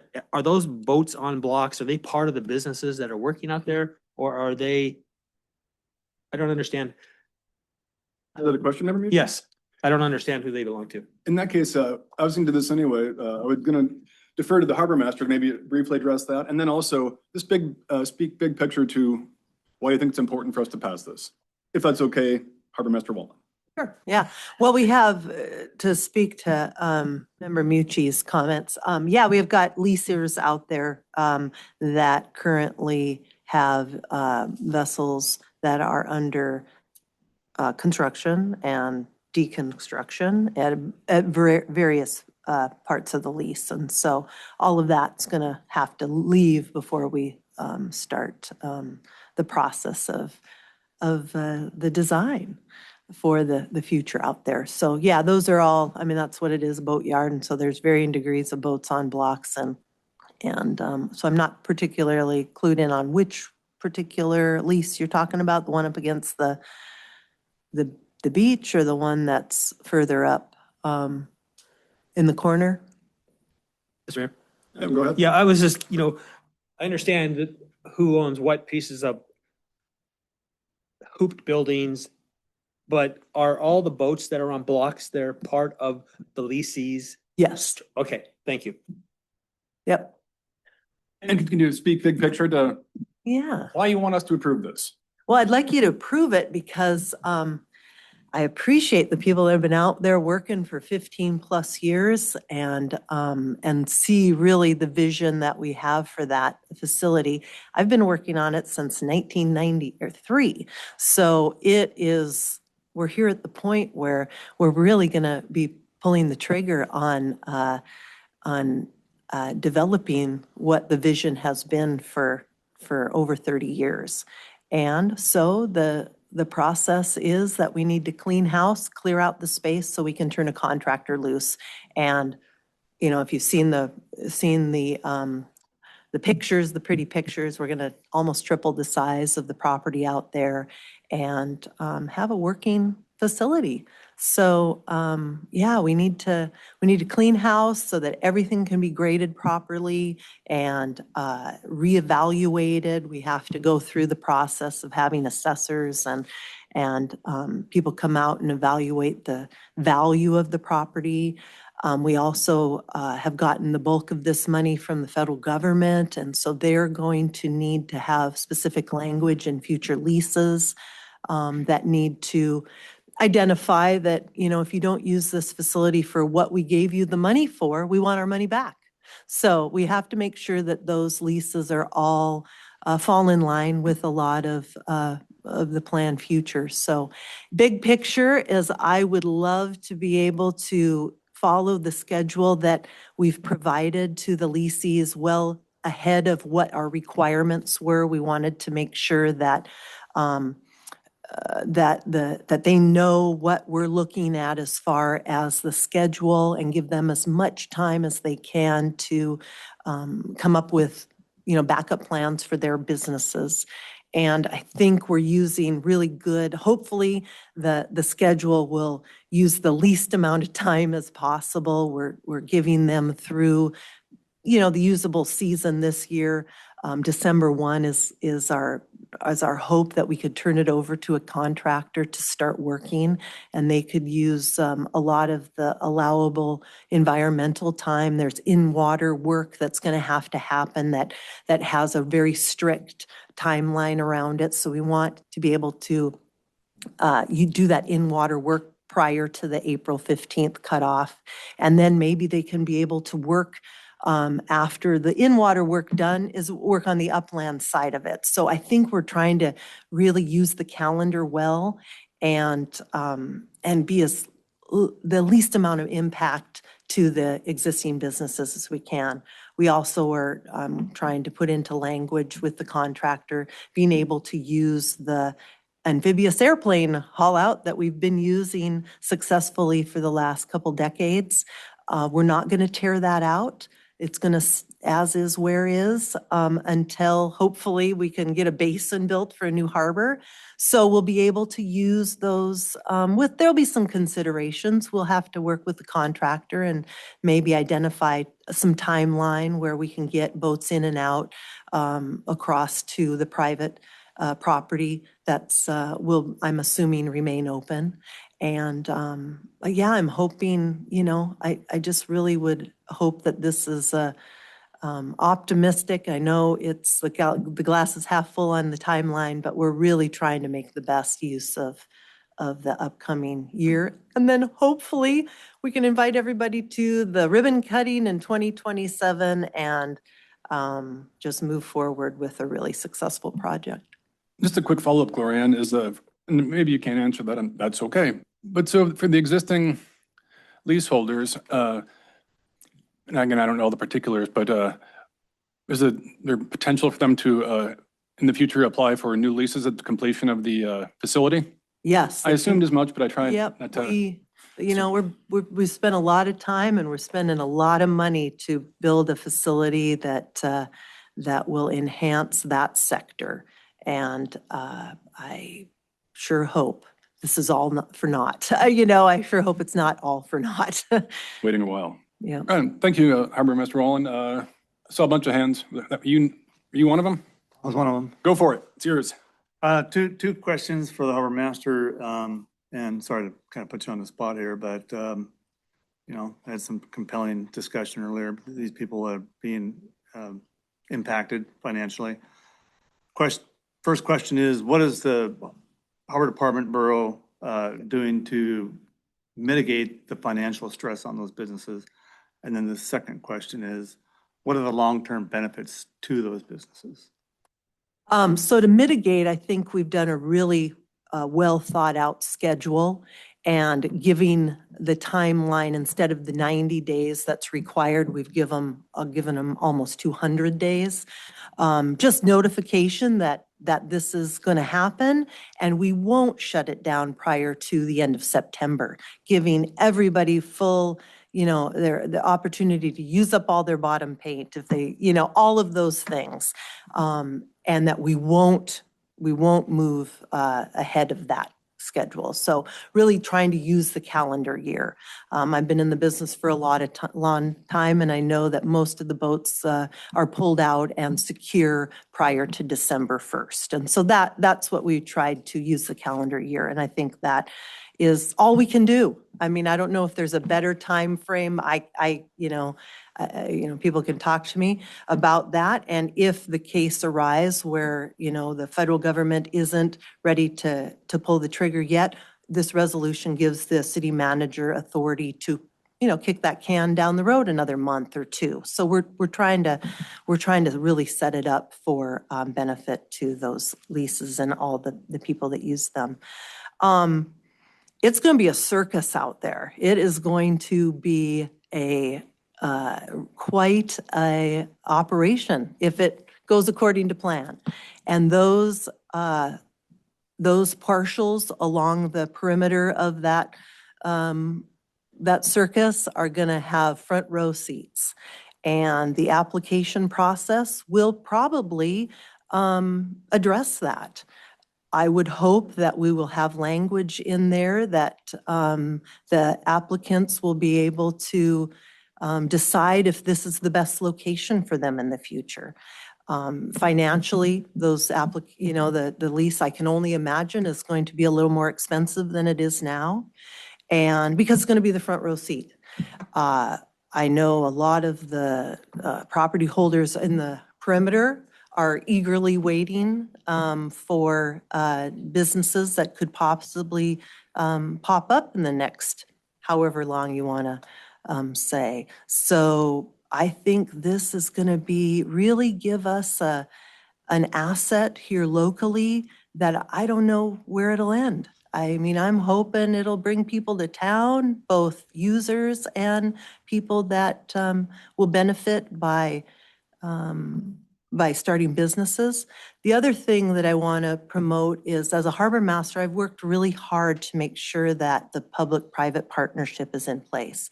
I want to make sure that there are ways for people to work on their own boats under their own abilities, that there will be areas for, the grid. The grid is going to be available. We probably won't be able to use it, EPA standards. So now we have another opportunity for people to haul their boats out and do their own work. And I think that's worth protecting. And so that's what we hope to provide. There'll be roughly 22 spaces if we have vessels of all shapes and sizes, up to what we would consider probably your 68, 70-foot vessel under 150 ton. Who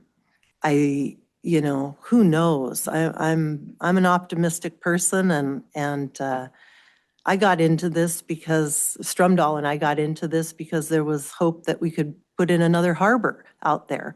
And this is kind of the first leg of all of that. So that's the only area that we have within the borough to expand the waterfront. Downtown is really, we've used every corner we have. So I think this is where our new location will be. And we've got a lot of planning that's gone into it. And you know, it's within sight.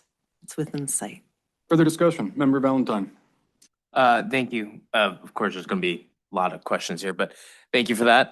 More from me. So long term, I think it's clear that it's good for the town, good for industry in Petersburg. I mean, that's what I guess my demographic of people would like is, you know, security in different areas around here besides just fishing, right? So that's good. However, as a business owner, short term, don't like it. It stinks. It stinks to be it stinks to have something kind of just out of your control and your business gets stopped. Now, there are contingencies in play that help them move forward. And that's great. I just am curious about, you have an extension to the end of the summer, which is great. That means we can use the haul out up until then, and then through the manager extension, so long as the construction, you know, it keeps moving back or forward or whatever it is. So help me through this. Let's say they pull boats out in September, and it sounds like construction will hopefully start in December. How long do you think the construction will last? This is multi-part questioning here. How long do we think the construction will last to like kind of get it 90% functioning, fully functioning? Do we know roughly within a year, 2 years? A couple months? I think contractors are going to want to get in there and get it done. I mean, they're going to get paid when it gets done. So they usually have a very, so somewhat quick. Yeah. Okay. We're hoping to, So we're hoping year and a half. Year and a half to Yeah. get it done. Yeah. Okay. But remember, nobody's shutting anybody down. The Right. ramp will be there. There may be days that we say, hey, let's give 48 hours notice to, you know, if you got to haul a boat out. After September 30th. Yeah. Okay, mean, so it's that- still usable. Oh, yeah. Okay. Nobody's I talking didn't about see shutting that any in ramp here in down. this language here, so that's why I'm making sure I'm saying this out loud so the public can hear this. Yeah. Okay. Full So- existing right of way, the whole. Anyway, Okay. Keep going.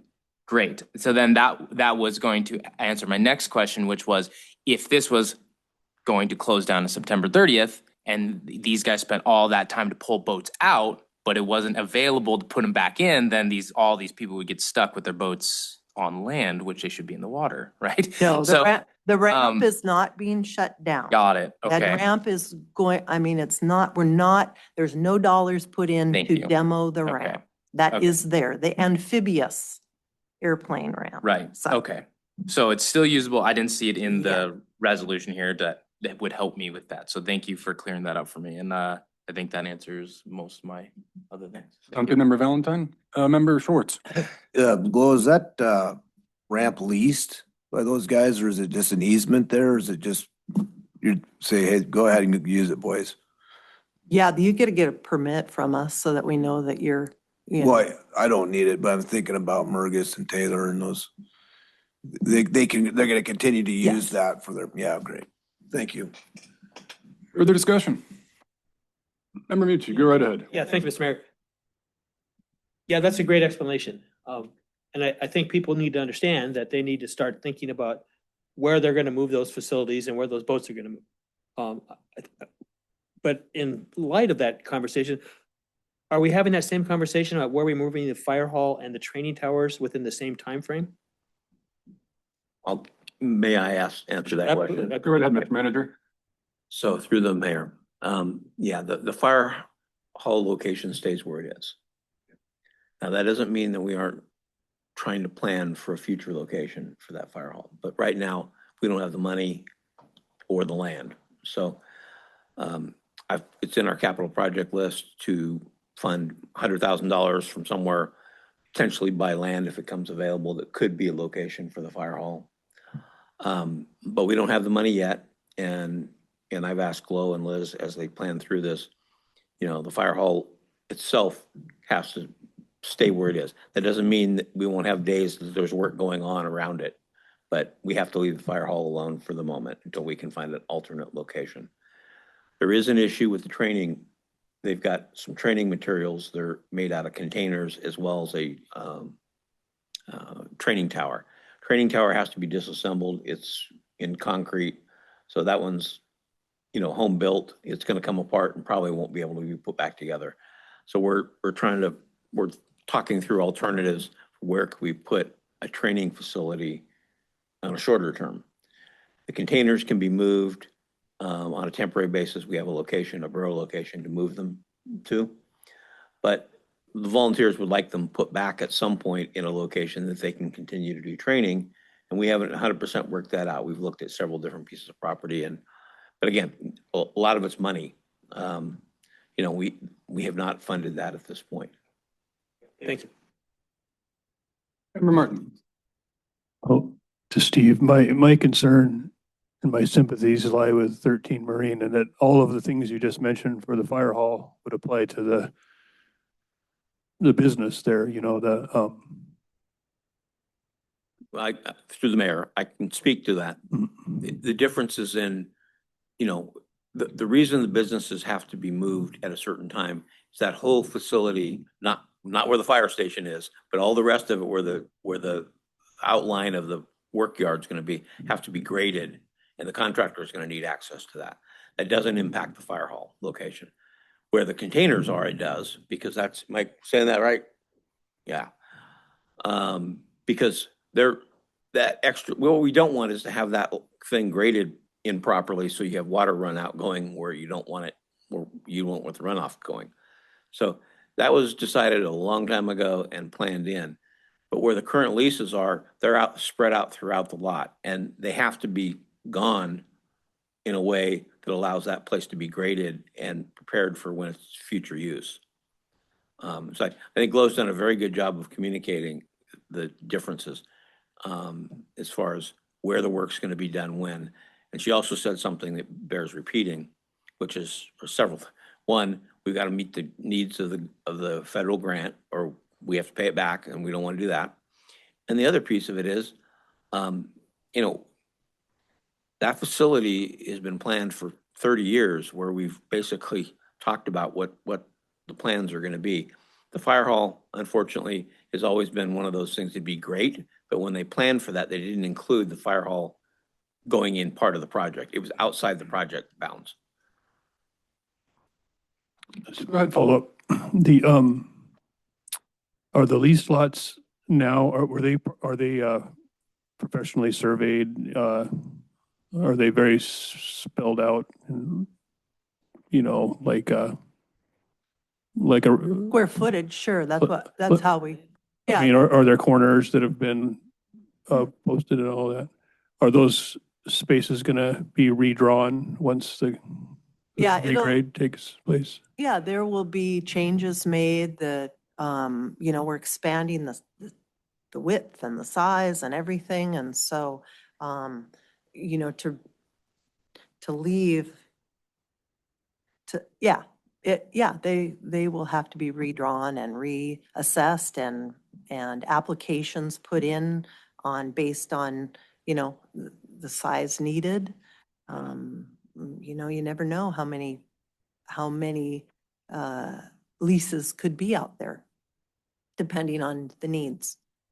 I'm just wondering if an empty spot could be prepped, and then maybe 13 Marine could relocate onto that instead of having to go to a third lot before they come back, if they could move once. You know, we're going to a lot of expense to put utilities in. So I would imagine future leases need to be, you know, one and done, moving around. It's just, I mean, if you need somebody to be the bad guy, I mean, I just have to say, we have to go in there and do it right the first time. And this has to happen. It has to happen. And My understanding was nothing's going underneath the existing structures. It's just going to be a grade on those lots over there on the perimeter. Was there going to be some Phil, work done under, something There- more than fill? it'll be Phil. And so, if you leave one alone, then pretty soon, like we know, rain runoff, and we've got, EP standards that need to be graded. Yeah, it just, Do you understand though what I was saying about prepping one, allowing them to move over onto it? and then move them back. No, they would have the option to stay at the new one instead of moving off-site, moving back. I think that doubles the cost of the move, doesn't it? Yep, yeah, and have sure. I mean, we probably could do that at the cost of, the overall project. Every time you do things, Would this resolution preclude us from doing that later? If we pass it?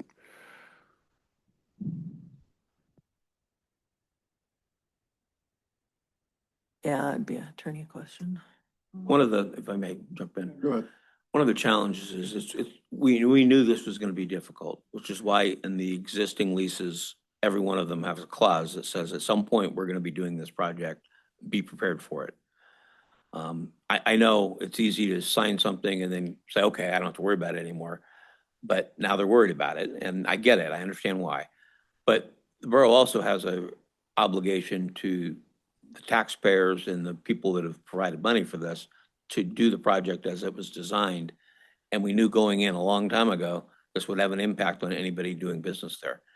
Glo and Liz have done a great job at trying to make this work, up to and including, there's no reason in theory that this boatyard has to need that, design the way it is. Was $1 million or that we've spent just to make sure that the current use of that can still be done. It didn't have to happen. Borough could have said, we can spend that on maybe a travel lift. Chose not to do that to work with the local vendors that are already out there. I think the answer is Glo and whoever the construction company is will probably do everything they can do to make it work for everybody. But it's hard to make a promise right now. I mean, you do that to a contractor and they're gonna say, okay, yeah, we can do it. We can do anything. Here's the cost. And do we want to, as the assembly, does the assembly want to incur additional costs for these folks who were warned many, many years ago that this could happen someday?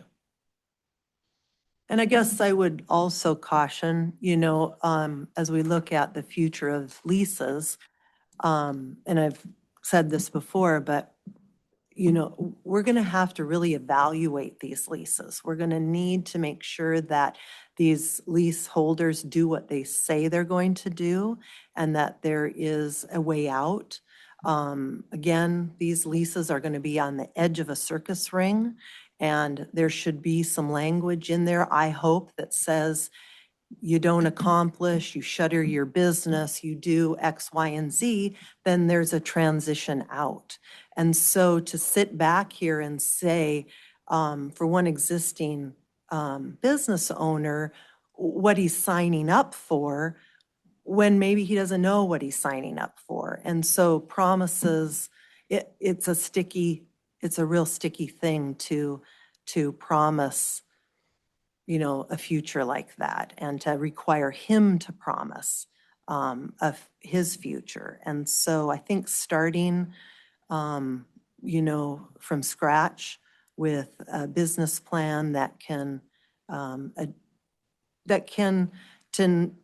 realize what the new rules are out there, because there will be some new rules, some new costs. And, I think that also is important for us to consider. That's your question, Member Martin? Partly. Fair enough. I'll chime in real briefly, then I'll pass it over to you guys. I'll be clear, I'll be voting for this. As a private business owner, I empathize very much with the leaseholders out there right now. But this is a huge, and I mean, this is like, to be redundant, we're 30 years into like wanting this thing. I mean, this is huge marine infrastructure for those people who do have lease agreements afterwards. They're gonna have a much better facility than they've had now. I'm excited. Uh, How much money is into this, Glow? How much was the grant? 17 million? Well, we have the potential for that. Yeah. Thanks to the voters. Yeah. You know, they also have put some skin in the game. too. Absolutely. But 14 plus million from the feds. It's real money. Anyway, wanted to get it on record. I'll be voting for this today. Member Valentine, you had your hand out. Yeah, thank you. Member Martin, I see where you're getting at, like, cause, it's like, do good for the borough and working with the people that have been there to like, hey, you know, we'll do this spot first here, take that spot while we do the rest of it. I get that. And then I'm trying to think of it on a business side of things too, where if I was to compare this to like a remodel of a building and this person had, you know, this room and that needs to be remodeled. Okay, we're going to remodel this area first, kind of running that through my head, I almost feel as though, well, there's a couple questions like what Glow said is, actually, is this new spot that we're going to build for you, is this actually sufficient to what you want? Because you promised and signed an agreement that you're going to take this whatever we give you, right? This one spot. Maybe it's not as conducive as they thought they was. There's new rules that are applied to it. And it almost seems like it would be easier to first do these cuts and then reopen it to have the leasees come in and have a better opportunity to argue their new points. Now, I do agree, like the borough could do something like that where we'll help you try to build this place up first while we do the rest. But I do also understand the whole, like, let's just first make a clean slate and then bring them back in. And it could be also just like giving them first right to come back, you know, first lessees to make the moves and things like that. And that's just what I was thinking as you were asking that question. But more what I was getting at, just then I'm going to be done, is that I know that there was things stated that there's always concern when the public, you know, well, the borough is going to build this new haul out and we're going to be building this new industry and these new jobs, and it makes Pilar and Murgis and other people scared that it's going to take business away. And there's always the being scared that that could happen. And I just want to note for the previous owners that have been there for a long time, I don't want y'all to forget that loyalty in this town is also very huge. That when this new dock gets built, or excuse me, this haul out gets built, it will attract a lot of attention and there will be a lot of attention to use it, but also more attention that we might not be seeing that could also benefit people that have been around for 15 years, that have been here previously, that have shown good work, and that there's so many people, especially in Southeast Alaska, that enjoy loyalty and good, hardworking people that they've known for a long time to rather use you than this other new business that comes in.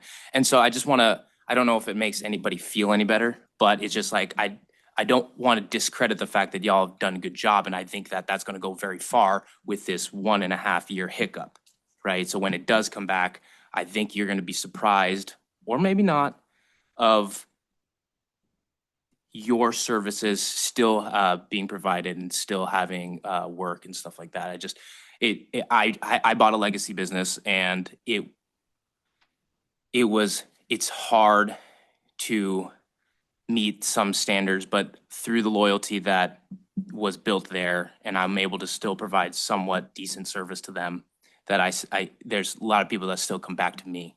And even though I'm making changes, and anyhow, I just want to reiterate to those that are the leasees that are getting going through this, I think that this 1.5 year hiccup I don't want to always be negative about it. I really do think that it's going to draw a lot more attention, and it'll all draw attention to you guys if you decide to come back and provide your service, because loyalty around Southeast is really huge.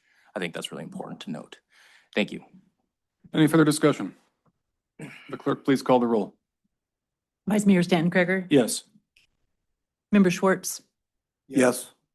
Member Martin, Yes. Member Mucci, Yes. Member Valentine, Yes. Member Newman. Thank you. Resolution 2026-09 passes unanimously. Moving us on to item E, Resolution 2026-10, resolution in support of a return to a defined benefit retirement system for public employees, including House Bill 78. I'd entertain a motion to approve this resolution. So move. Second. Moved by Member Mucci, seconded by Member Valentine. Discussion. Member Mucci, go right ahead. Yeah, just, I was asked to put this on the agenda and I noticed this afternoon or whenever we're here is that there were several mentions of the word regarding the bill as originally authored. And I don't know. I believe it's prior to Amendment 1, I believe was the exact language. Yeah, and In case you're thinking to make an amendment. yeah, I just wanted to make sure that we were all talking about the same thing and from the comments that we heard. So I would entertain an amendment to include that specific language if anybody is so inclined. so moved. Or, yeah, Yep, to prior to. prior to amendment. the amendment. Yeah. You got that, Becky? Yeah, so approval of HB 78 as it was written prior to amendment number 1. Okay. Second. So the amendment was made by Member Mucci, seconded by Member Newman. Discussion on said amendment. I have an inquiry. Please. Would a conflict of interest apply on a resolution if my wife would be affected by this legislation? I don't think so, because it's not us voting locally. This is a resolution we're sending to the state. Does that resonate with you, Clerk Regula? Yes. It isn't like we're voting on the school contract, direct money to his family. This is, am I on good footing, or what do you think? I agree. Yeah, no, so no. All right. Good question. Thank you. Further discussion on the amendment. In that case, will the clerk call Yes, could you remind me who seconded that amendment? Newman? Member Newman? Okay, thank you. All right, Vice Mayor Stanton Greger, Yes. Member Martin, Yes. Member Valentine, Yes. Member Newman, Yes. Member Schwartz, Yes. Member Mucci. Yes. Thank you. Okay, the amendment passes unanimously. Now back to the main motion, resolution of 2026-10 as amended. Further discussion. I'll just briefly chime in. Thank you, members of the public that spoke about this. For all the reasons they spoke to, I think it'd be really critical to getting and retaining good educators. So I hope the legislature and the governor listen, although I'm cautiously pessimistic. Seeing nothing further, will the clerk please call the roll? Member Valentine, Yes. Member Newman. Yes. Member Martin, Yes. Vice Mayor Stanton Greger, Yes. Member Mucci, Yes. Member Schwartz. Yes. Thank you. Resolution 2026-10 passes unanimously as amended. Item F, land purchase application. The borough has received an application from Taylor Jensen to purchase borough-owned property at 505 Mill Street, not to be confused with Mill Road. The Planning Commission held a public hearing on March 10th, 2026, as required by PMC 16.12-080, and recommends approval of the sale subject to the applicant either consolidating the parcel with an adjacent lot they own or granting a utility easement. The assessed value of the property is $7,500. I would entertain a motion to sell this property to Taylor Jensen through direct sale. So move. Second.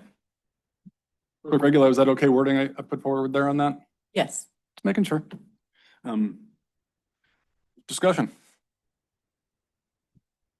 So those listening at home, I've looked at the map. It's as evidenced by the property value of $7,500. I don't think it makes sense to put that out to auction. It's just adjacent and it's pretty gullied, isn't it, Clerk Regula? Yes, that's what I understand. I think Director Cabrera could speak to that as well. Oh, she stepped out. It's all good. I don't have any issue with it at all. Any further discussion? Clerk, please call the roll. Vice Mayor Stanton Greger, Yes. Member Valentine, Yes. Member Newman, Yes. Member Schwartz, Yes. Member Mucci, Member Martin. Thank you. But on, that passes unanimously. G, item G, tower site alternatives requested by Assembly Member Mucci.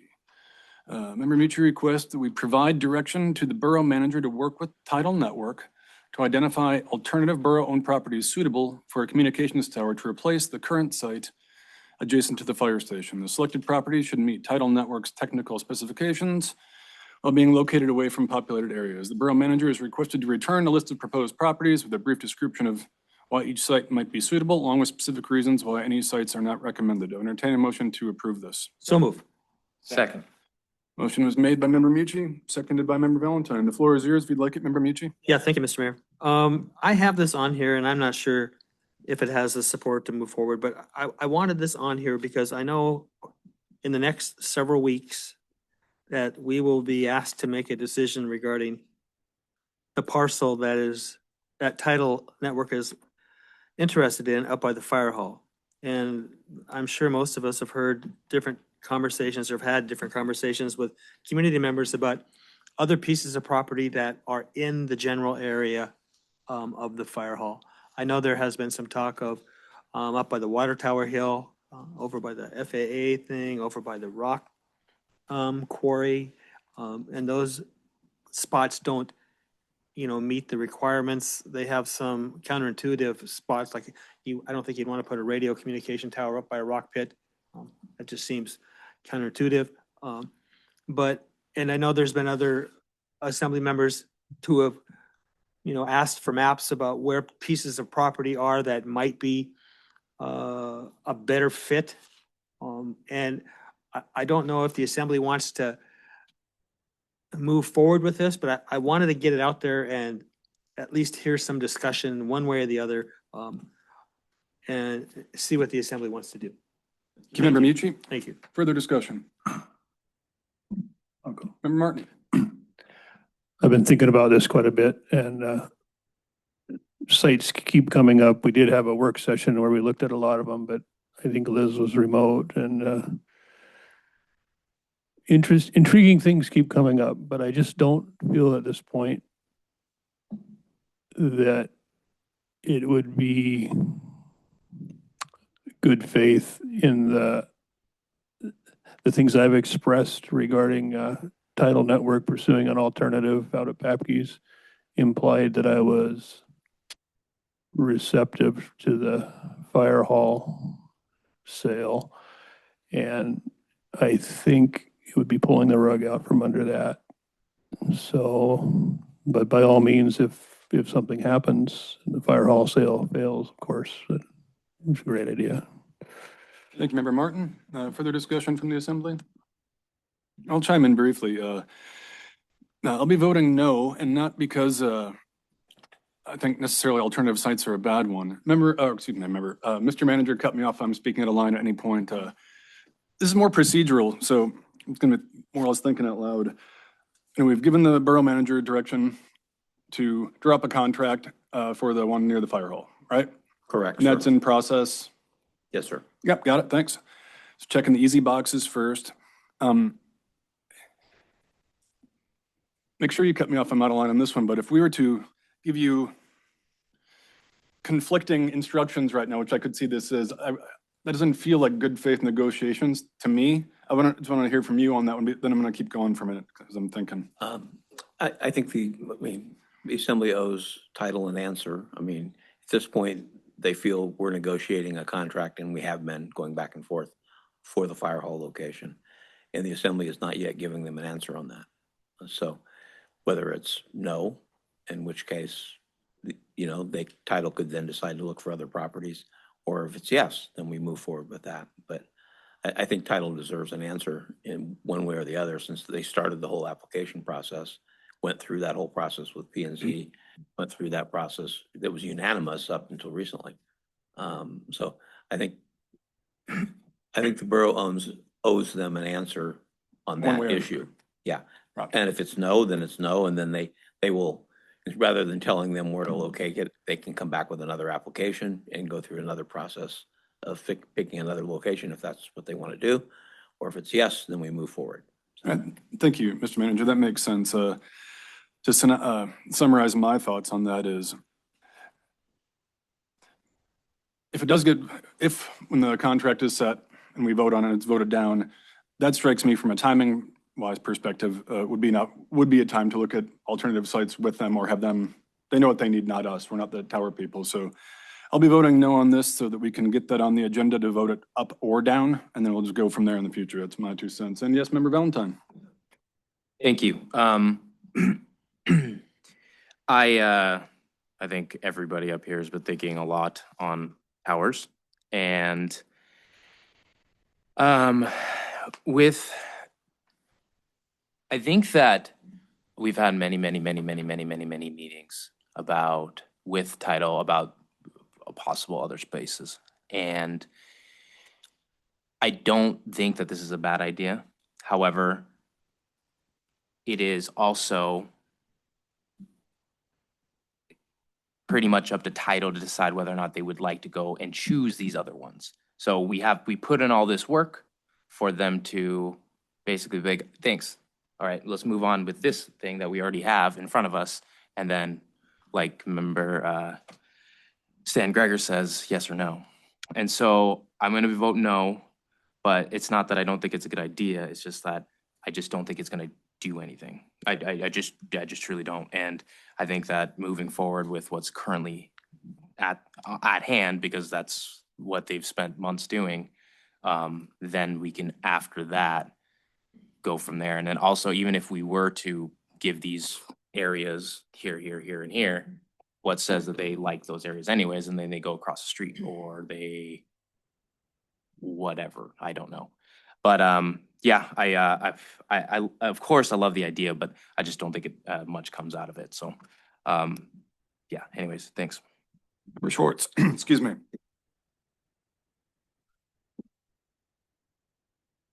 I think putting it on the agenda here was good, just to get some discussion going.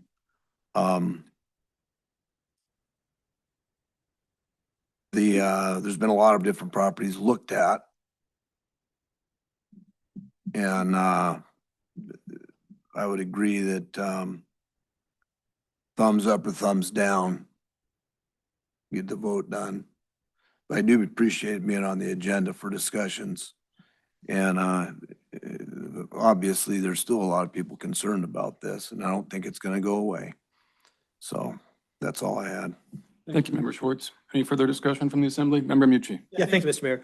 I know it might sound odd, but I probably won't be voting for this, but I wanted to have this on here so that we did have the conversation that, yeah, we understand the community is concerned about it, but for that area of town, that seems like an okay location for me. And I know I have concerns about towers, but I've been, talking to Chris Copley at Title on a regular basis, and I am trying to be honest and upfront with him.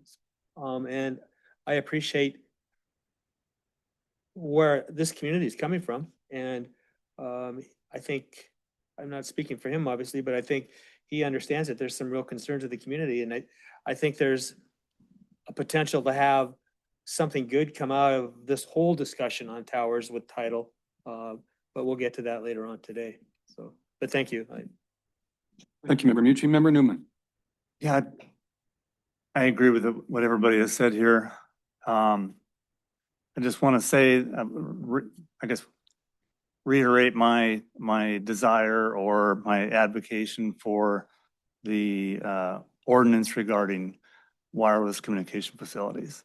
That's the #1 tool we have in the toolbox, and I think that we need to expedite that process to the extent possible. Otherwise, if we had an ordinance prior to this, we wouldn't be having these conversations. So that's my speech. Thanks for the ordinance plug. Appreciate it, Member Newman. Seeing no further discussion, the clerk call the roll. Member Newman, No. Member Valentine, No. Member Mucci, No. Member Schwartz, Member Martin, No.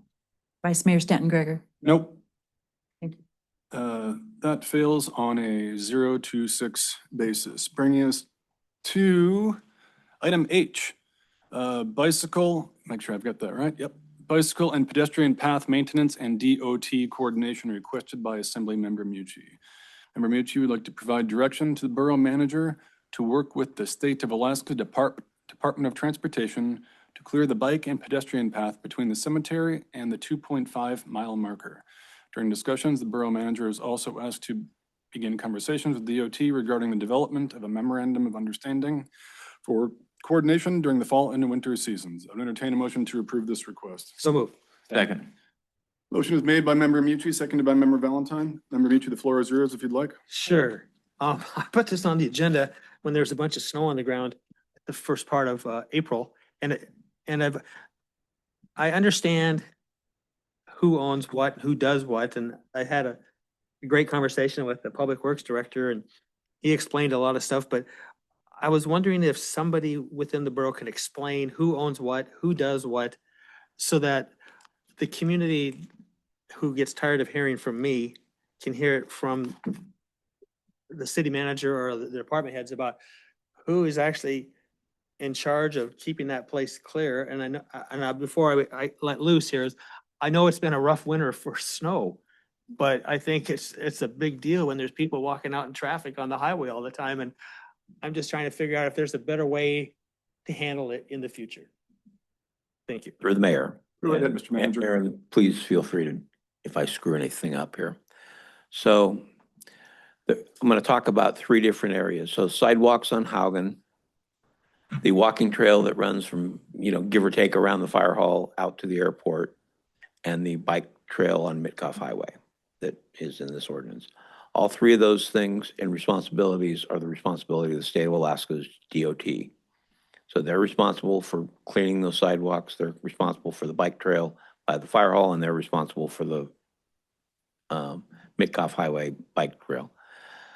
I would encourage people, rather than adding the work to the borough, I would encourage people, now it's getting into something I probably shouldn't have, which is basically encourage you to write letters or talk to DOT, because we do on a regular basis, telling them, hey, we're getting complaints. We're seeing people walking in the middle of the road because they can't get to the bike trail.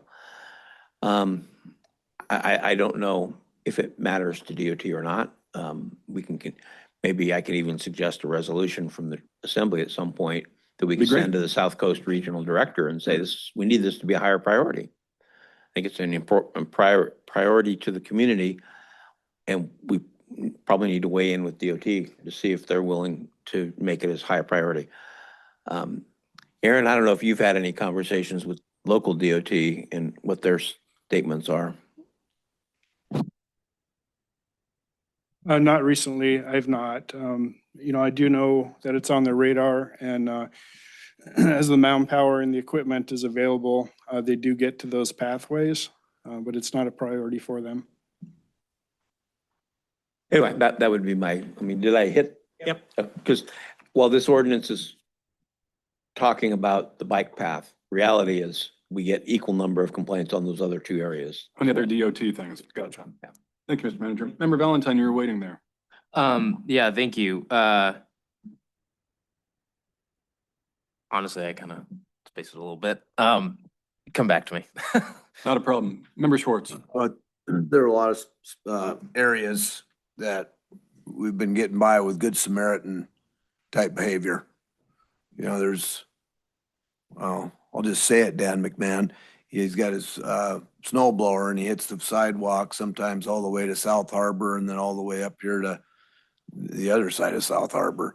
I know out in North Nordic, that whole sidewalk gets hit. And I'll be walking and going, this is wonderful. And I know the usual suspects out there. It's 1 of 4 guys hit it in the morning at 4. So we've been getting by with that. Otherwise, it would be a lot worse, I think. That's all I really had. Thanks for all the Good Samaritans out there doing that work. But it would be a bigger issue if we didn't have them. Member Newman, thank you, Member Schwartz. Thank you. Yeah. I have to admit, initially, I was going to vote no on this. But after thinking about it more, in some of the discussions earlier about maybe a resolution, I think that might be a really good idea. DOT, their number 1 priority in the wintertime is the runway. Their number 2 is the roads. They're understaffed, I think, by one person. And they eventually do get to the sidewalks, and it is a major public safety issue. There's people walking in the streets in poor visibility and poor conditions because they can't walk on the sidewalk. I mean, this is a serious thing. Somebody could actually get seriously injured, or worse, they could be killed. And so if we passed a resolution to that effect and sent it to DOT, I don't think there's any harm in that. I think that's a positive thing. I think we should. I think we are, obligated in this role to protect the safety of our people, and that's a major issue. Thank you, Member Newman. Yeah, I'll be voting no on this today because that's their property, but I was wondering if we put it in the clerk's ear to, at some point in the not too distant future, get us a resolution of that. Yes, certainly. I think we should keep our foot on the, all gas, no brake with them. Not that I said I'll do anything, but just take care of their own backyard. Anyway, I'll be voting no on this because that's not our property. And I'll state the obvious, and Director Morrell, you cut me off if I'm missing. Even as city public works people, you were very, very busy just keeping roads open to get us to the schools and hospital this winter, weren't you? Absolutely. Winter was relentless this year, as we all know. No, man. Look out the window. It's Yeah. Anyway, I'll be voting no on this request, and we'll look forward to a resolution. Will the clerk please call the roll? Member Martin, No. Member Valentine, No. Vice Mayor Stanton Greger, No. Member Schwartz, No. Member Mucci, Nope. Member Newman. No. Thank you. That fails on a 0 to 6 basis, bringing us to item I, research and evaluation of a fish box fee requested by Member Mucci to provide direction to the borough manager to research the implementation of a $10 fish box fee similar to the program currently in place with the city-owned borough of Sitka. The goal of potential implementation in 2027, the borough manager is requested to return a recommendation to the assembly outlining the positive and negative aspects of such a fee. The intent is to minimize impact on borough staff by utilizing charter and lodge operations for accounting and reporting through existing sales tax and transient room tax processes. I'd entertain a motion to approve this request of the manager. So moved. Second. Motion been made by Member Mucci and seconded by Member Valentine. Member Mucci, the floor is yours if you'd like. Thank you. After Mayor Lynn got elected as the mayor in October, he handed me this folder about the fish box tax, and the only correspondence was me and Debbie Thompson from 2019 about my interest in a fish tax box. And he says, here, go do this. And so there's been other things kind of happening in the background. And at one of our meeting, another assembly member said, that's a good idea. So that's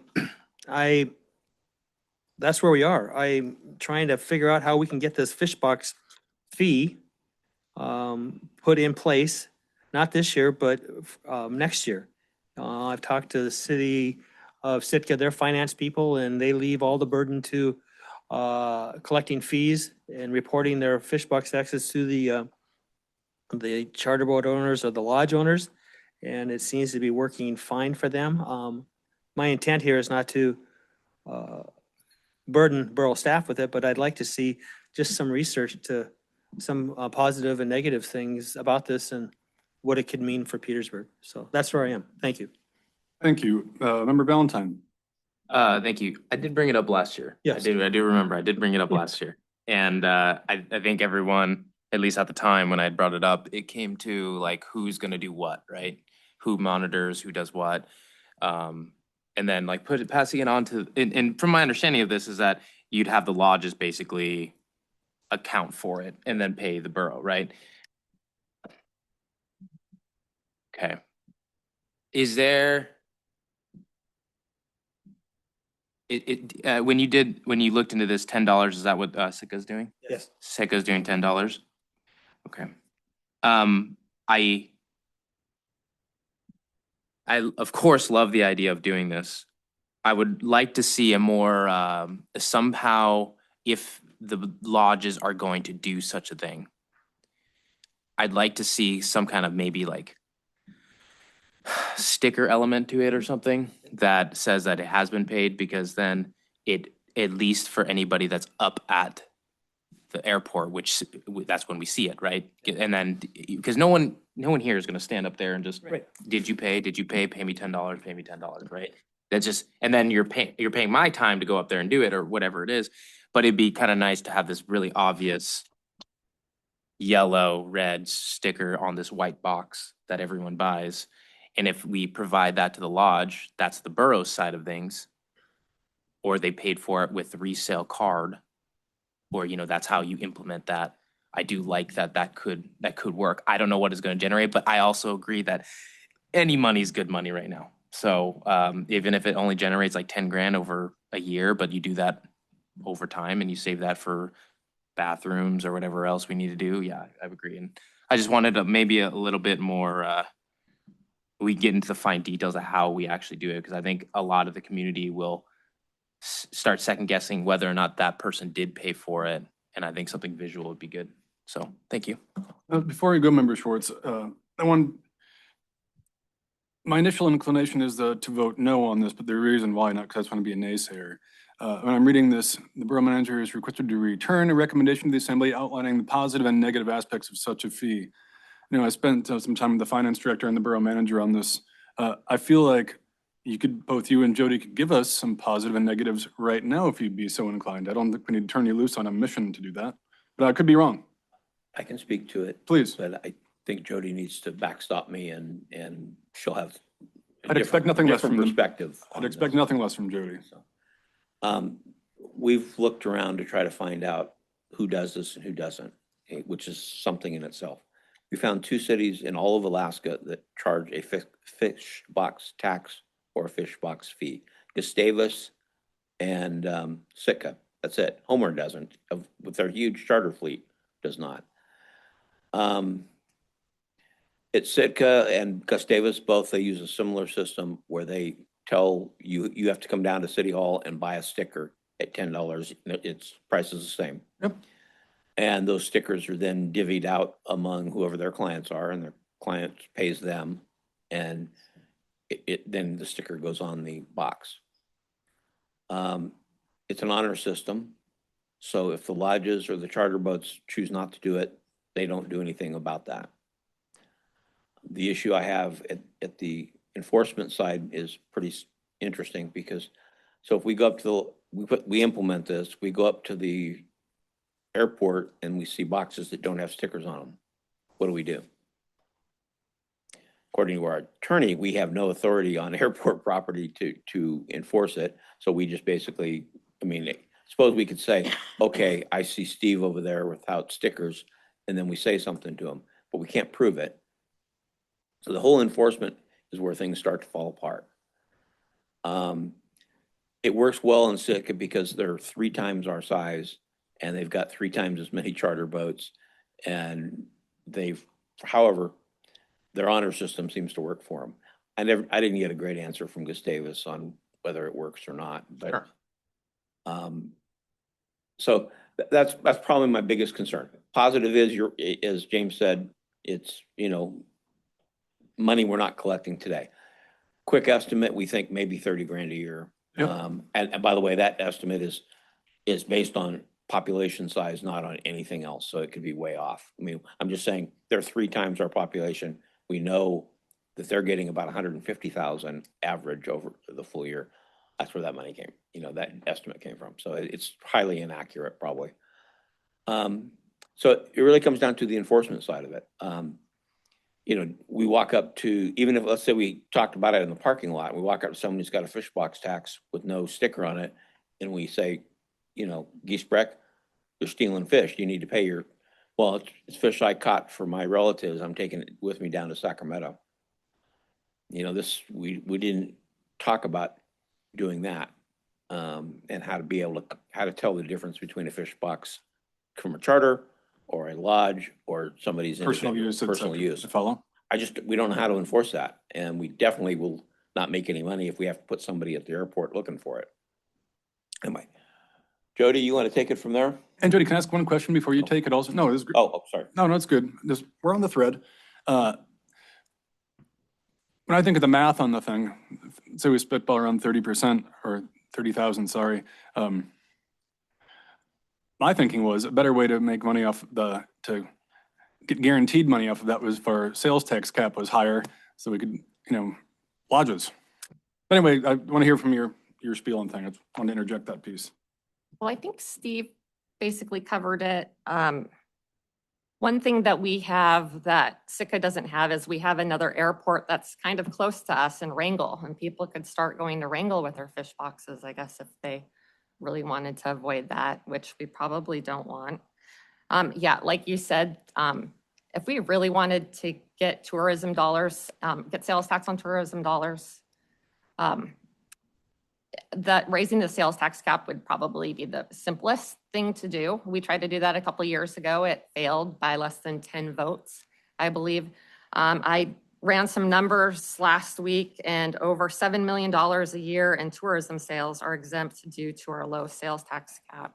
So times that by 6% is $420,000. That would, be probably, if we raised it to $5,000, the cap, it would probably cover most of our tourism sales. Just something to think about putting back on the ballot this fall. Because I think we do want, we want to keep our sales tax increasing, but we also want to, get as much as we can from the people visiting our community and using our streets and things that we pay for. So I hope that the Assembly will consider putting it back on the ballot again. Thank you, Jody. Appreciate it. Member Schwartz. I brought it up because I hear about it a lot down on ABCD float. And I talked to Bill Miller out Calder Mountain Lodge. Yeah, about this last summer. He said, that's okay, we'll just go to Wrangell. And they buy groceries here, they buy booze, they buy gas, So we'd rather have them coming here. We get some sales tax out of them that way. I brought it up just because I thought it should lead to some good discussion. And the enforcement thing is a nightmare, sounds like, so. I can't figure it out. I mean, I'm open, through the mayor, I'm open for ideas. I just can't figure out how we. Aside how from we staff, enforce it. which negates all the money. Well, it seems to me that, you've got a lot of self-guided outsiders, I'll just say it, outsiders coming in. And so if you put the burden on the charter operators and the lodges, and what about all these self-guided people from wherever? They don't have to pay anything. And $10, can't even get a jar of mayonnaise for $10. So that's my input. Go ahead, Member Valentine, sorry. No worries. Thanks. Last comments here. I think everyone is aware that the enforcement is the hardest for sure. Like who does what, so on. But I also think that with anything, and I'm thinking of it like culturally, like it takes time to build this new culture, and it takes time to get the backing behind it. And if these lodge owners are true Alaskans that care for the amount of fish that are being pulled out, and you have our fleet down at the dock also there that care about their fish, I mean, maybe the first year is rough. You only get 10% of people doing it. Next year, maybe 20, because there's a little bit of guilt behind it. Maybe then next you have 50% of people. But I think it's like it's a statement that shows that the community is like, hey, you can come here and fish and you can do what you need to do. But I think that it does show like, hey, we are culturally shifting. You come in here, you take our resource. I also think that you should do your part. And I don't think it's going to be an easy rollout. I do think though, over time, I actually think people would be surprised. We said that, you just said it about Sitka. I don't know how they do it. I think just because all the younger new charter people that are coming up who are my age or younger or maybe just slightly older, I mean, we want to be here now, right? And we have this new mindset of how what we envision Petersburg to be like, right? And I just think that we will, by at least trying, we in the future might be able to get at least like 80% of those people actually doing it. So I think it's just a time thing, and I think we should try something. Yeah. Thank you. Just as a clarifier before I call name Member Mucci, I have no particular issue with the fish box fee in the least. But looking at the action item before us, I know I'm being a little dork on the rules, but it feels like the finance director and the borough manager, you've researched this fairly thoroughly, yes, already? We have. The reason, let me finish where I'm going with that then is, so I'm inclined to vote no, not because I don't want a fish box tax necessarily, just if the seal's redundant, this is something you've done already, I don't want to turn you loose on it. Where I would say then, if it passes, cool. I think I'll be voting no, but any of us as an assembly members could bring forth an action item for a fish box fee if we were so inclined, yes? Mr. Manager? Correct. And again, I mean, and just to add procedural on, here. I mean, Jody said it, and it needs to be repeated. There's far more upside to us spending our time working on a sales tax cap. Much more money, I'm with you. I mean. I'm just talking because it hits procedurally all here. aspects of, including what some member Schwartz talked about, because that goes right into people, self-chartering a boat. You're getting money from that.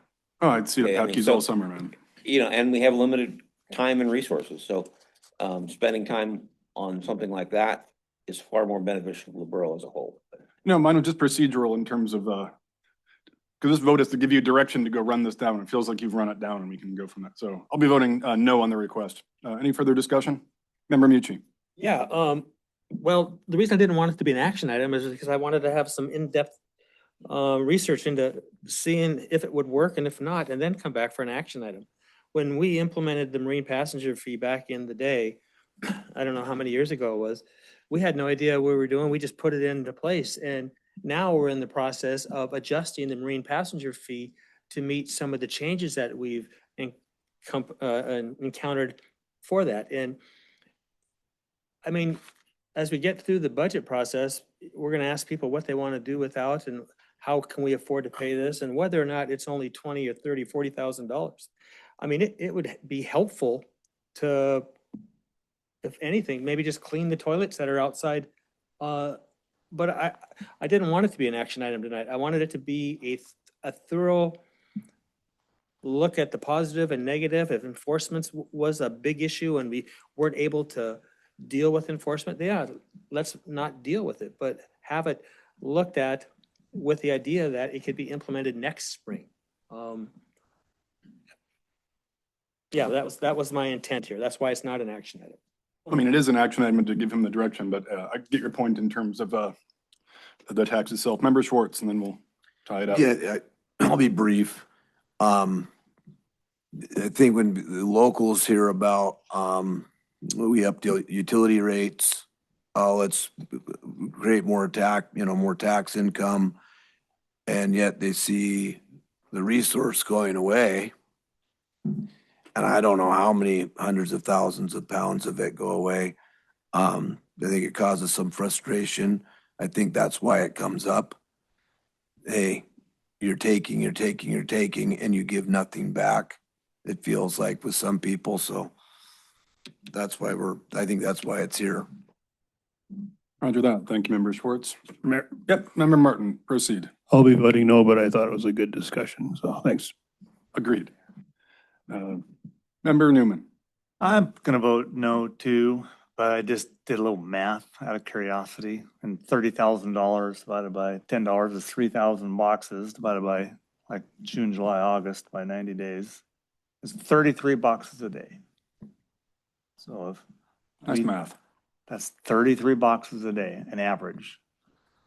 Some days probably more, some days probably less, but anyway, I know I approached the same thing about three years ago, I think, when I first got on the assembly the first time, and basically had exactly the same discussion. So what's it gonna cost to implement it versus how much you're gonna make, and yeah. So we should do it. Go right ahead.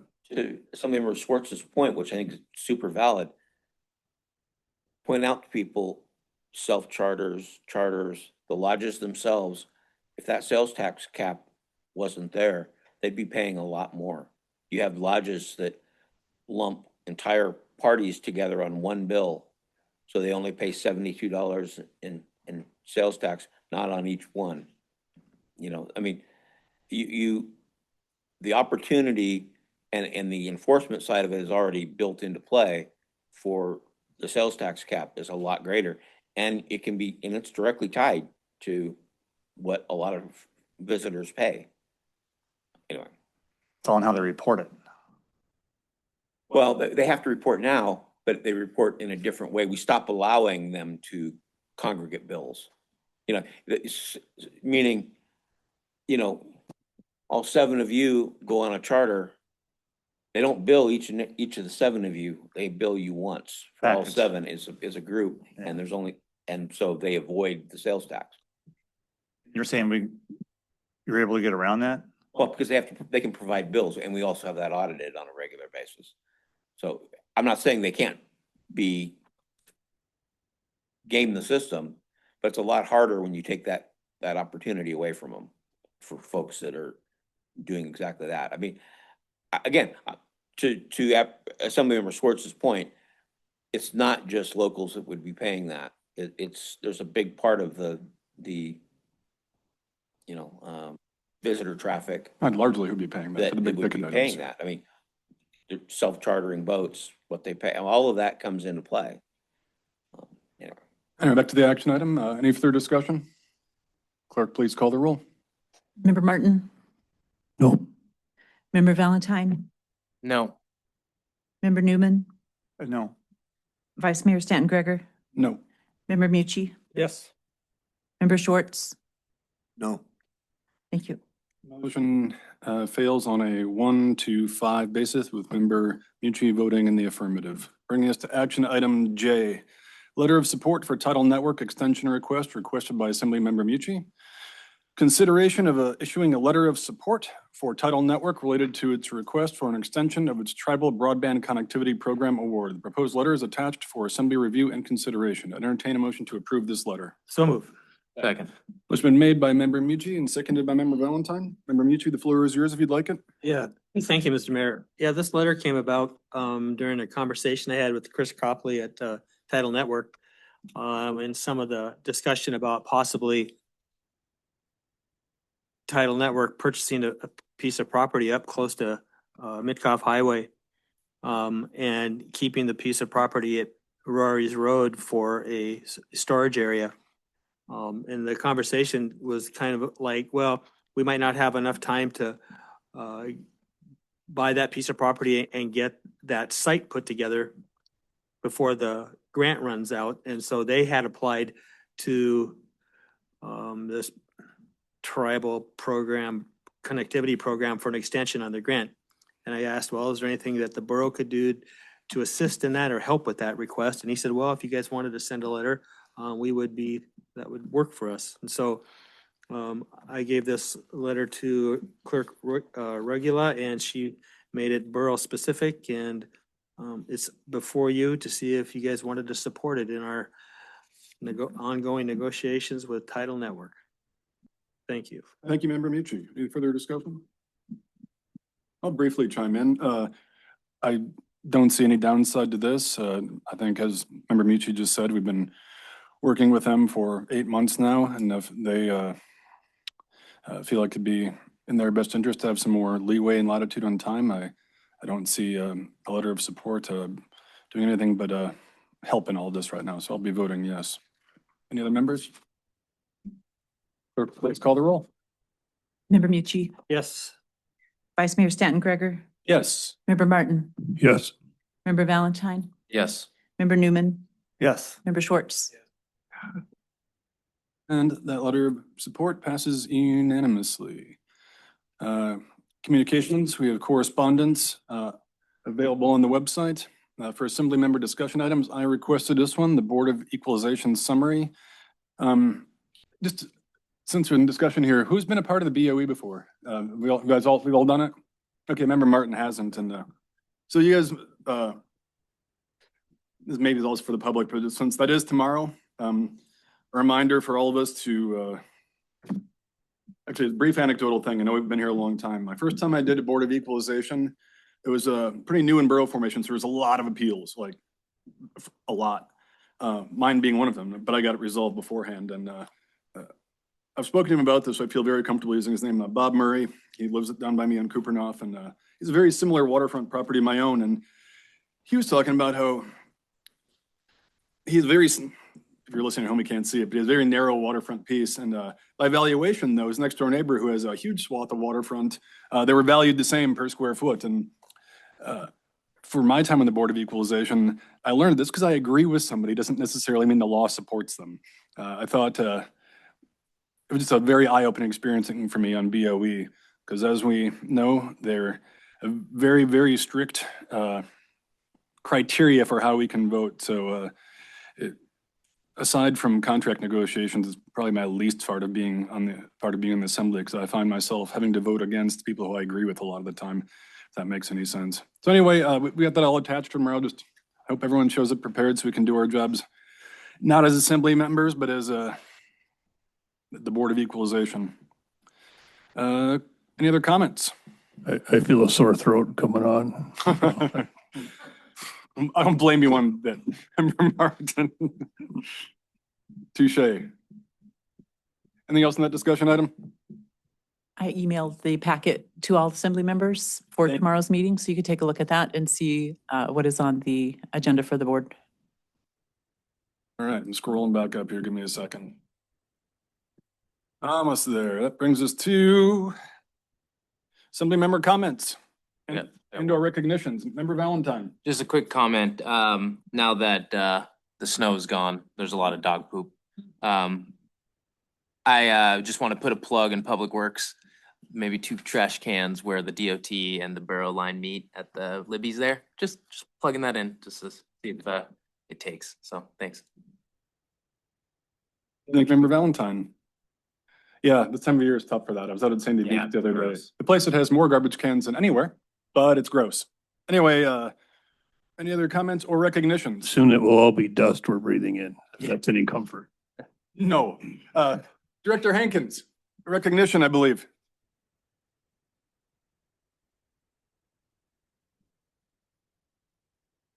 Sorry, I had to come up here for a microphone.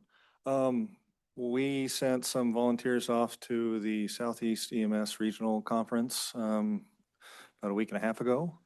They participated in a challenge for BLS pediatric CPR.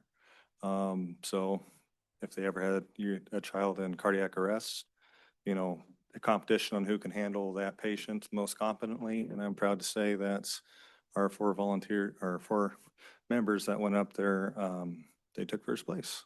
That's excellent. So it's kind of neat. The new EMS coordinator, Ryan Gilkey, Lieutenant Sarah Wright, Michael Burnett, and Katie Pearson. So congratulations, guys. Thank you. Go them. That's awesome. Thank you so much for that. Any further recognitions? In that case, I would entertain a motion to adjourn. So moved. All those in favor? Aye. Aye. Adjourned. Thank you.